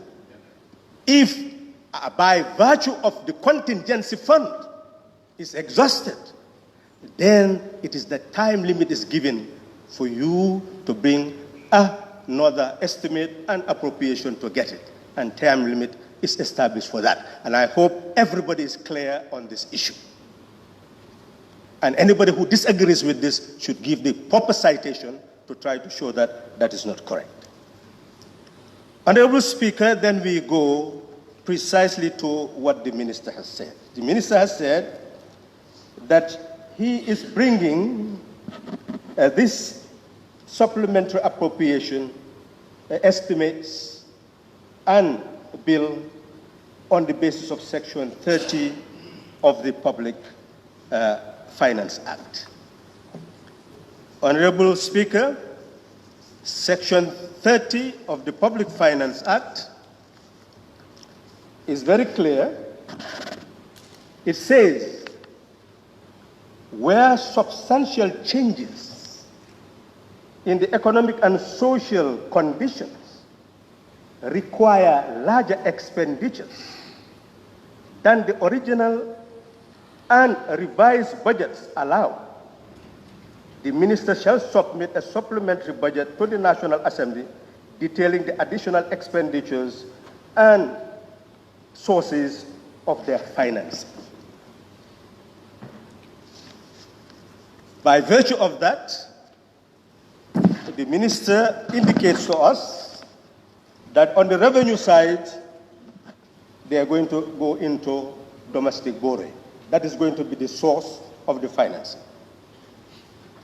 And in terms of the estimates, he gives us categories. Whilst the preamble talks about prudence in financial management, well, essentially, he told us that this domestic borrowing will clearly increase the indebtedness of the government and increase also in terms of relation to GDP, it will increase it by 3%. We have to be given justification for that to happen. And hopefully when he replies, he will give us that justification. But he went into personal emolument, that this has increased to 203. That's why he is requesting 203 million for transport allowances and the personal emoluments. But we are told that in terms of establishing new agencies, 236 million. Contribution to international organization, 226 million. Transfers and subsidies, 402 million. And what the minister says is that expenditure has already been taken. Of course, that is in violation of Section 153 of the Constitution. But essentially, if the minister has actually retained the dictates of Section 29 of the Public Finance Act, then he would have been in order, because what it says that virement is allowed.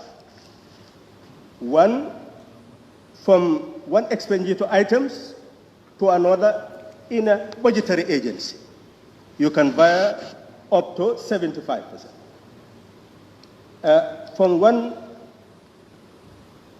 budgetary agency, among budgetary agencies within the same ministry, you can also buy up to 50%. Among budgetary agencies, also 50% with the permission of the minister. But if you via, there is no debt, because what is allocated is what you take to put in another category. Then you will not come with any deficit. So what the minister is telling us is that if there was excess expenditure, that is only called unauthorized expenditure. Unauthorized because members will remember when we were agreeing with the Minister of Justice that we will finance those commissions, not only once but many times. I raised the issue here. Where is the money going to come from? What did some members say? It does not matter. It does matter. Let's not claim to be innocent. It does matter. And this is where we are now. Because what should have been done is to bring the request with a supplementary appropriation request. And this is the lesson, Honorable Speaker, we are learning now, that in the future, we as a National Assembly must not endorse anything brought to us which has financial implication without checking where it is going to come from, whether it's going to be by environment, then we don't expect anything to come before us again. Or otherwise, they must come up with supplementary appropriation. Honorable Speaker, it is very clear that the Public Finance Act under Section 32 states any unpaid expenditure that is a limitation of authority to spend. That is in the Act. That any unpaid expenditure shall be paid from the appropriation on the next following year. That's what it is saying. So if the ministry has come to a point where it sees that they have exceeded what is expressed at this time, when the financial has come, the ministry should not have brought this to us and create a suspicious situation. And we cannot determine the legitimacy of many things because we needed to do more work.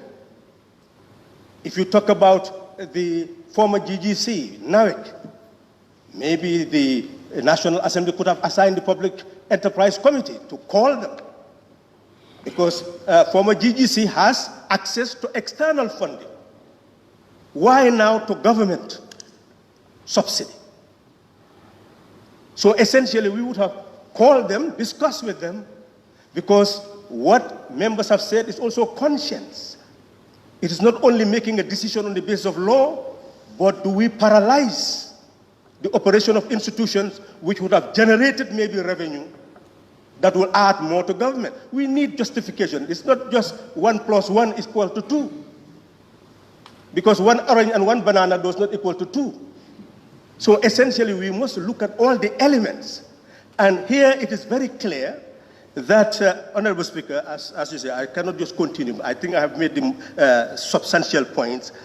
Essentially, it is very clear that this National Assembly is confronted with a fundamental decision to make.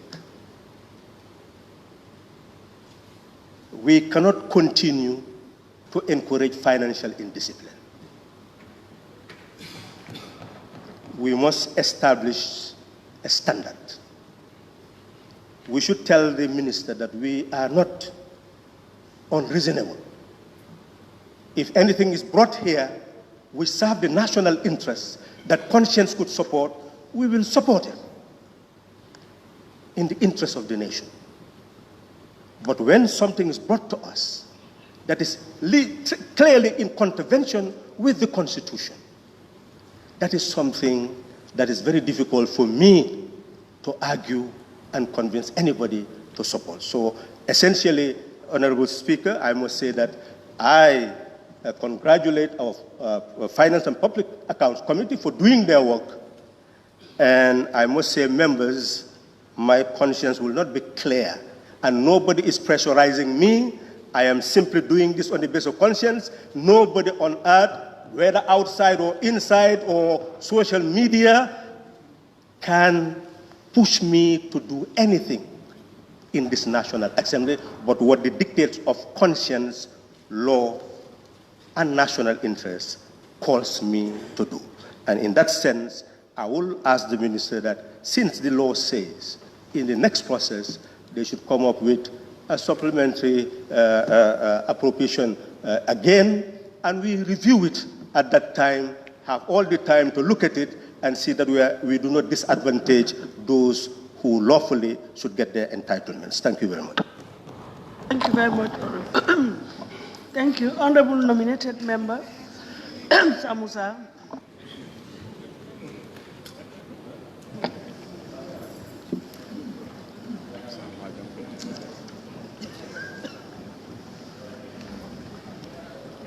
Thank you, Madam Speaker, for giving me the floor to add my voice, Madam Speaker, to the previous speakers. I'm really delighted today, Madam Speaker, when it comes to this bill, this supplementary appropriation bill. Madam Speaker, this is why we said king. That's the essence of king. People are free at their liberty, Madam Speaker, without fear or favor.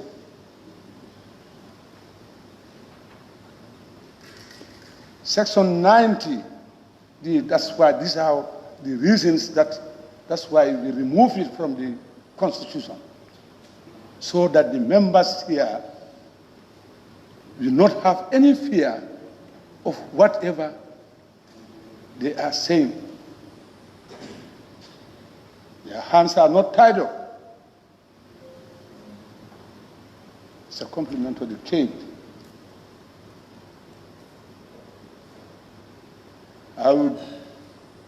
I'm saying this because it's part of the foundation I'm laying.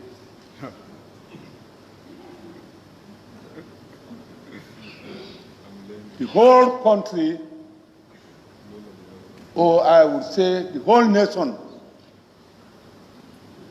any who has the privilege to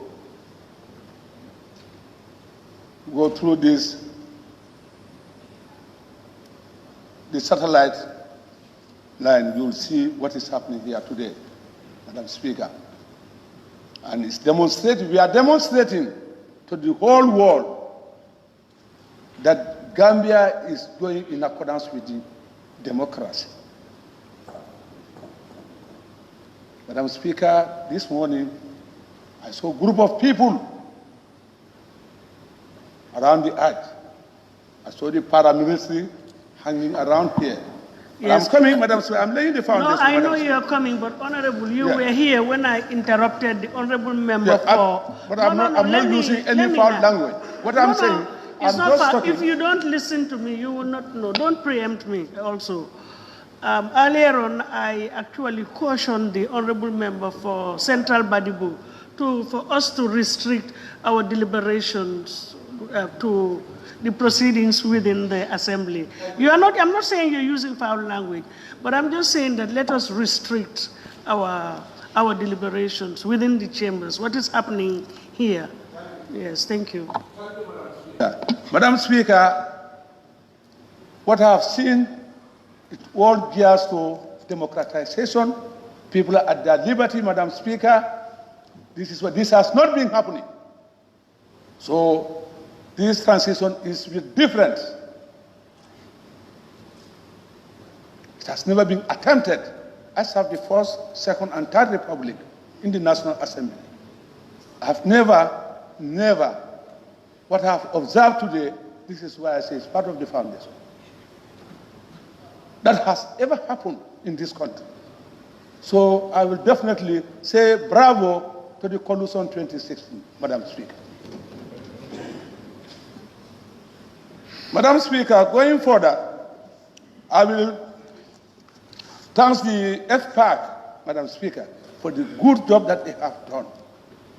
For the past 2 days, intensive scrutiny on this document until at least they were able to bring something forward that we can look at. I have said it here, Madam Speaker, in March session, after December budget session in March, I told the Honorable Minister here, Finance, I said, Honorable Minister, you don't put your house in order, you make a pronouncement. Then, the members of this National Assembly, we are not all that experienced when you come to in terms of scrutinizing the budget. The budget was given. I would lend my voice to Honorable Member for Serekunda. He do. I'll confirm. He has said it here, but at that time, people were not adhere to what he was saying. That's what is happening to me today. And myself, I confronted the minister here. I said, since December, the budget speech, up to December, January, February, March, almost 3 months, 4 months now, Honorable Minister, what you have said here, what you have said in your budget speech, and what is in the budget, Gambian people have not realized anything, and time is going. This is a transitional government. Once you utter something, your laws, whatever you said here, is a law. Up to today, our hands are tangled. When you come in terms of price of essential commodities, these are some of the things. But however, I'm so happy with this transitional government, with the Minister of Finance, what they have done to. We have a new minister. He could have kept quiet. Whatever comes tomorrow, even though he's going to blame. But he wants transparency. Now the bill is brought to us here. It is our duty to agree and disagree. But we also have to be very mindful, as what the member for Janjambure has said. When the request came, Father Babanta, Justice here, we all were here. At the same time, too, I support member for Serekunda. He alarmed where the phone is coming from. But yet still, this August House endorsed it. Can two wrongs be right? Two wrongs cannot make a point. If the finance is wrong, but we the lawmaker, we the authority, we accepted it, today what can we say? Today what can we say now? We are completely, totally understand. We have tangled ourselves now. We cannot say anything, Madam Speaker. Whatever goes wrong here, the members of this National Assembly are part and parcel of it. Let's face the truth. What we are saying today, we could have said it yesterday. Because we have areas from December in 2016. We were not blind. 2017, 2018 budget what brought us here. We endorsed everything. And some of the mistakes inside that budget, that's what is we are maneuvering now to see how we're going to solve it.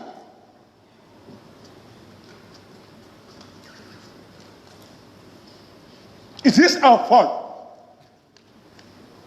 If we said the finances had a mistake, we also deliberately endorse it. So we are all, if they are thief, we are thief. Yes, we are the authority to endorse, and we endorse it. They made their mistake. And we, the authorities, we knowing that they have made their mistake, we endorse it. What can we say? Madam Speaker, thank you very much. I beg to move. Thank you very much. May I call on the Honorable Member for Foni Jarol to take the last intervention. Thank you. Thank you, Honorable Speaker, for giving me the floor. First of all, I have to start with thanking the members for congratulating the FPAC members for what they have come up with. Anyway, to start with, FPAC, we did what we think is right or what we think we can do. Preliminary here is where we table everything out. Whosoever has whatever in you, you speak it out for the interest of the nation. The SAP, the Supplementary Appropriation Bill, has come at a very wrong time.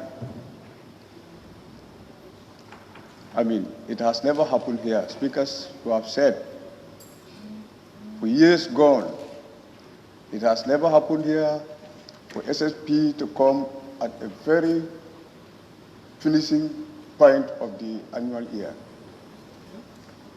The budget is a one-year period, from 1st of January to 31st of, and we understood already that authorities or whatever is given to sectors to close their accounts.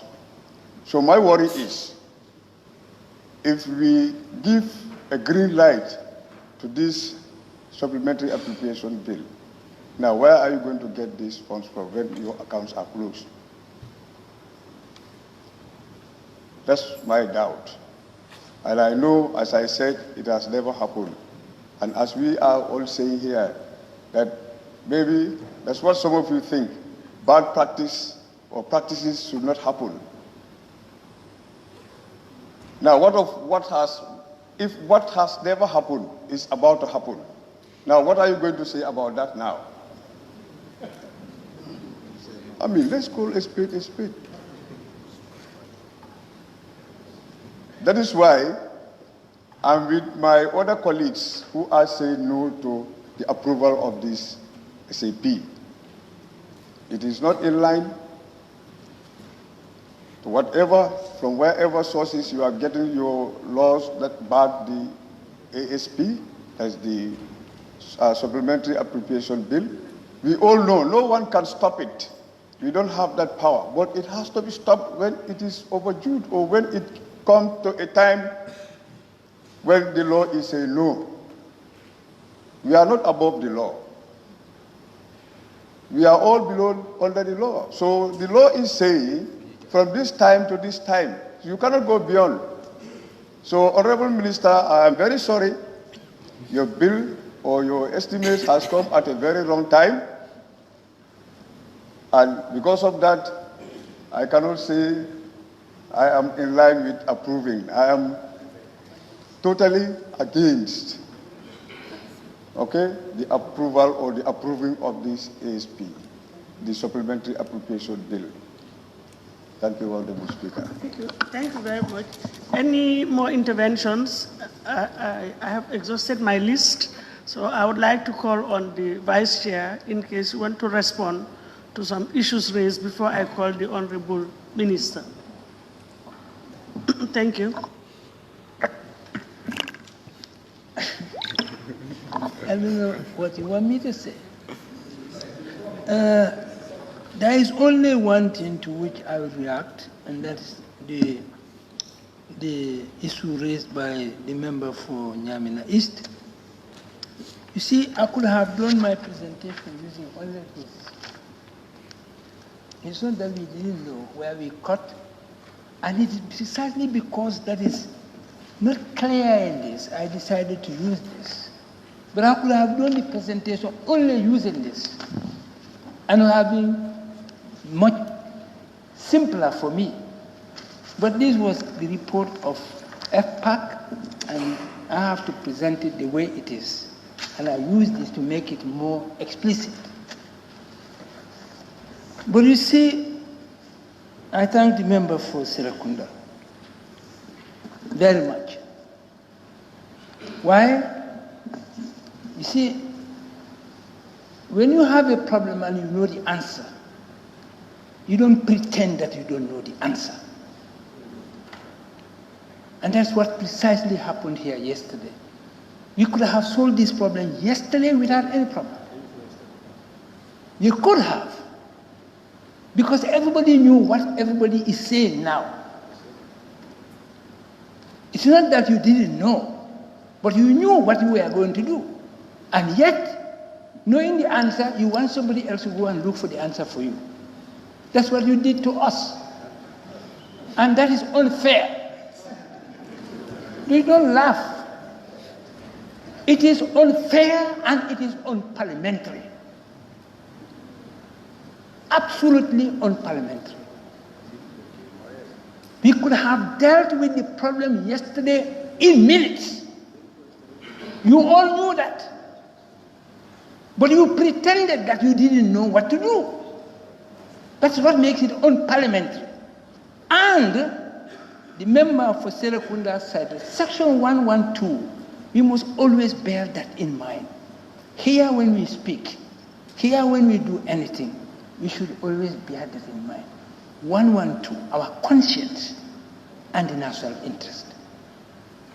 That should be fundamental to whatever we do here. The Section 112 and the national interest. Nothing else should matter to us here other than that. Even if the whole Banjul is there demonstrating, that is not our problem. Our problem is Section 112 and the national interest. Once we defend that, then we are what we are supposed to be. I have nothing else to add. All that you have raised are problems for the minister, not me. You all know where I am. Very much for sugar-coated bullets. Don't laugh. When you pretend that you are thanking us, when you pretend that we have done something good, it's not true. That's not what you mean. It's sugar-coated bullet. I'm not impressed by that. I knew you were just laughing at us when we said it. But we know. You know who were in that. I don't need to give you their profiles. You know everybody. One of them has spoken. The other one also has spoken. So you know what the situation in the Public Accounts Committee itself. So next time, for purposes of efficiency and honesty. When you have matters like this, let's deal with it honestly, on the spot, and finish with it. Thank you very much. I think those points are well taken. Thank you very much. Honorable Minister, may I now call upon you to respond to some of the issues that have been raised by honorable members, concerns. Thank you.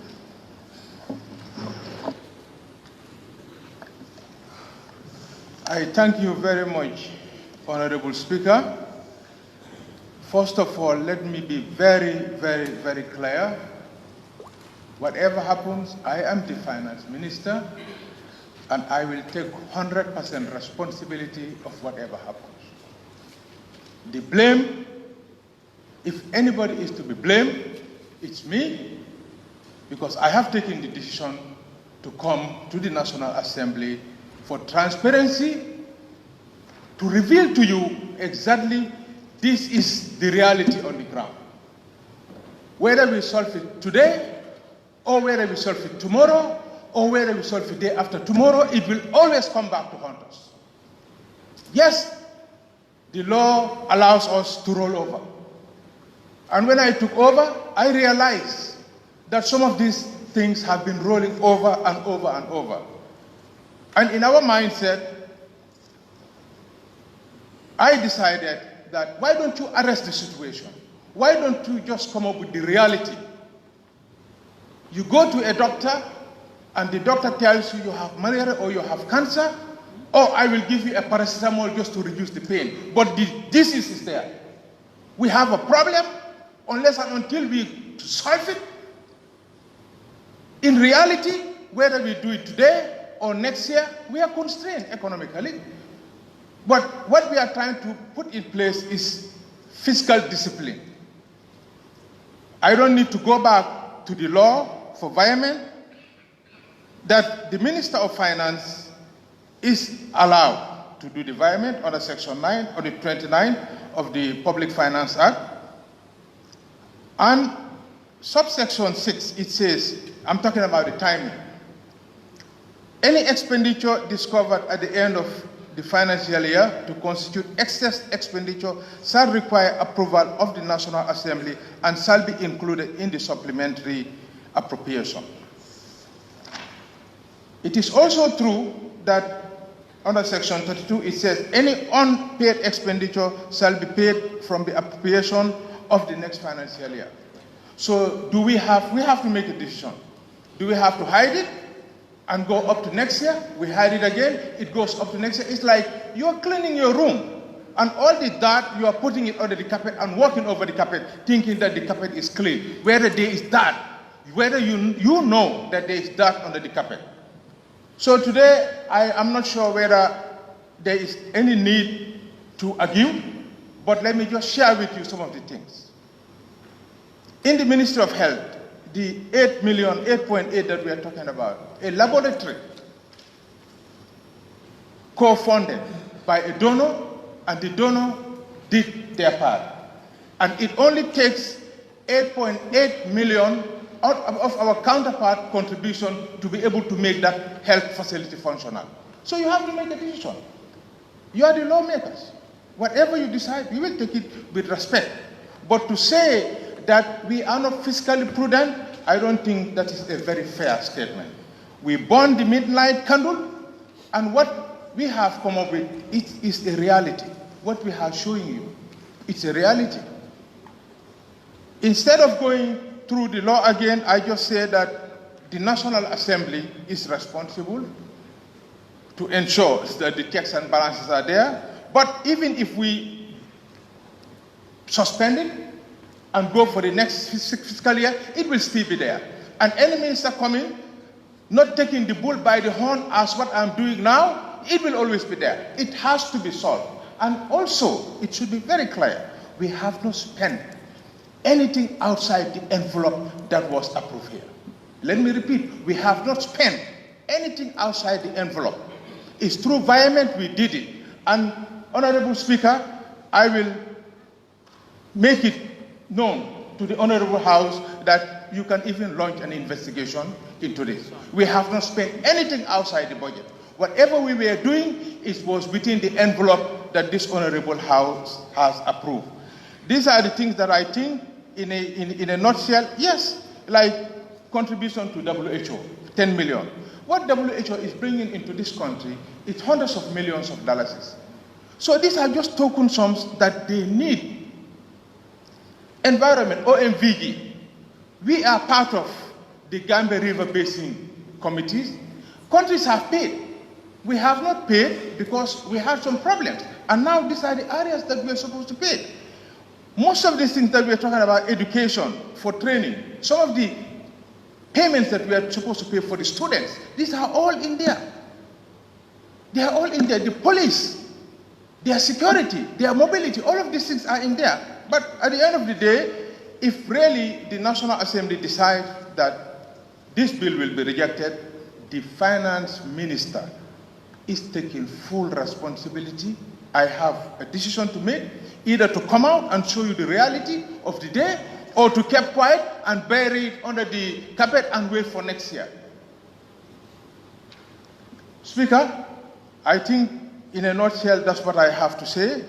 If there is any other thing that I need to answer to, I am here. But the bottom line is, we made a decision, either to bury it under the carpet or to come out. And we are coming out to tell you, this is the reality. The timing is not the issue. You approve a budget from 1st of January to 31st of December. There is nowhere that is telling us that by this month, yes, preferably you can even come to the National Assembly for SAP the first quarter. And that will be another trouble, because they are telling you, we've just approved for January, and you're coming in March to request for SAP. We just thought that it will be feasible and much more prudent to make sure we gather all the facts. What we are showing you today, yes, it's 2 weeks towards the end of the year, but we have a right legally to spend all the way to 31st of December. The environment we did it because we saw that we realized that it was important, especially when you talk about the commissions. It's about governance. We need to do something really to move these sort of things that everybody was crying for. So the reality is that we have done it. We are here to appeal to National Assembly members that it is important to start 2019 with a clean page, to ensure that whatever that has been rolling over the years cannot be rolled over next year. If we do, it is still there. It is still there. That is why we are here, to appeal to you, for you to reconsider, revisit this decision not to approve this. Yes, there is pressure. Yes, there are different opinions. But the Ministry of Finance, we are responsible, and we are telling you that this is the reality of the day. That's why we bring it to the National Assembly, to appeal to you that it is important to really revisit it and to approve it, for us to move forward, to ensure that 2019 will start 2019 with a clean page. Thank you very much. Thank you very much, Honorable Minister, and we also thank the Vice Chair of FPAC for the issue, the response he's given and his opinion on the report. It's an unusual procedure, so I'm not sure whether it's actually provided for, because it's the FPAC report that was tabled for consideration and approval by the whole House. So I think the proper procedure is for us to take a vote on the FPAC report. If it is agreed, fair enough. If not, then we can think of moving to the next stage. I stand to be corrected. Am I right? Am I right? Yes, thank you very much. Then, if I may say that based on the report of the FPAC and the various interventions by honorable members, together, of course, with the response by the Honorable Minister for Finance and Economic Affairs, may I now put this question. Be it resolved that this August Assembly do approve the supplementary estimates of expenditure 2018 as amended in the FPAC report. Those in favor, please say aye. Those not in favor, please say no. So the noes have it. In that case, the supplementary appropriation bill is hereby disapproved, i.e. rejected. Thank you very much.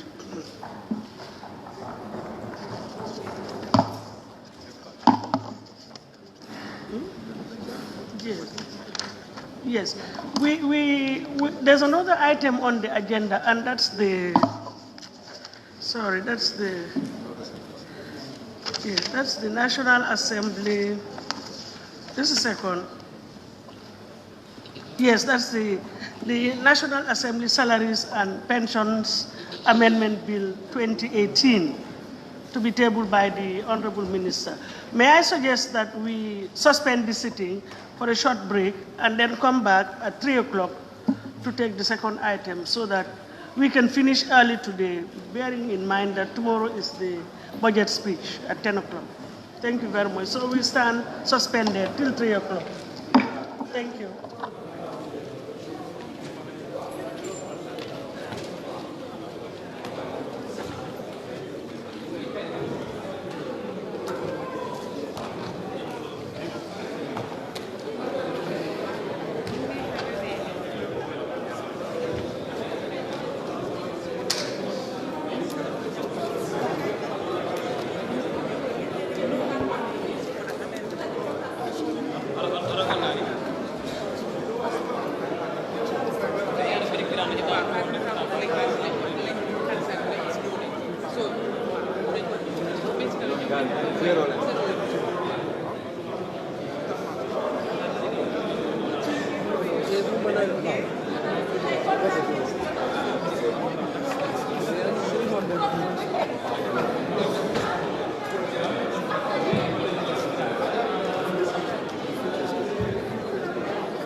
Why you still right?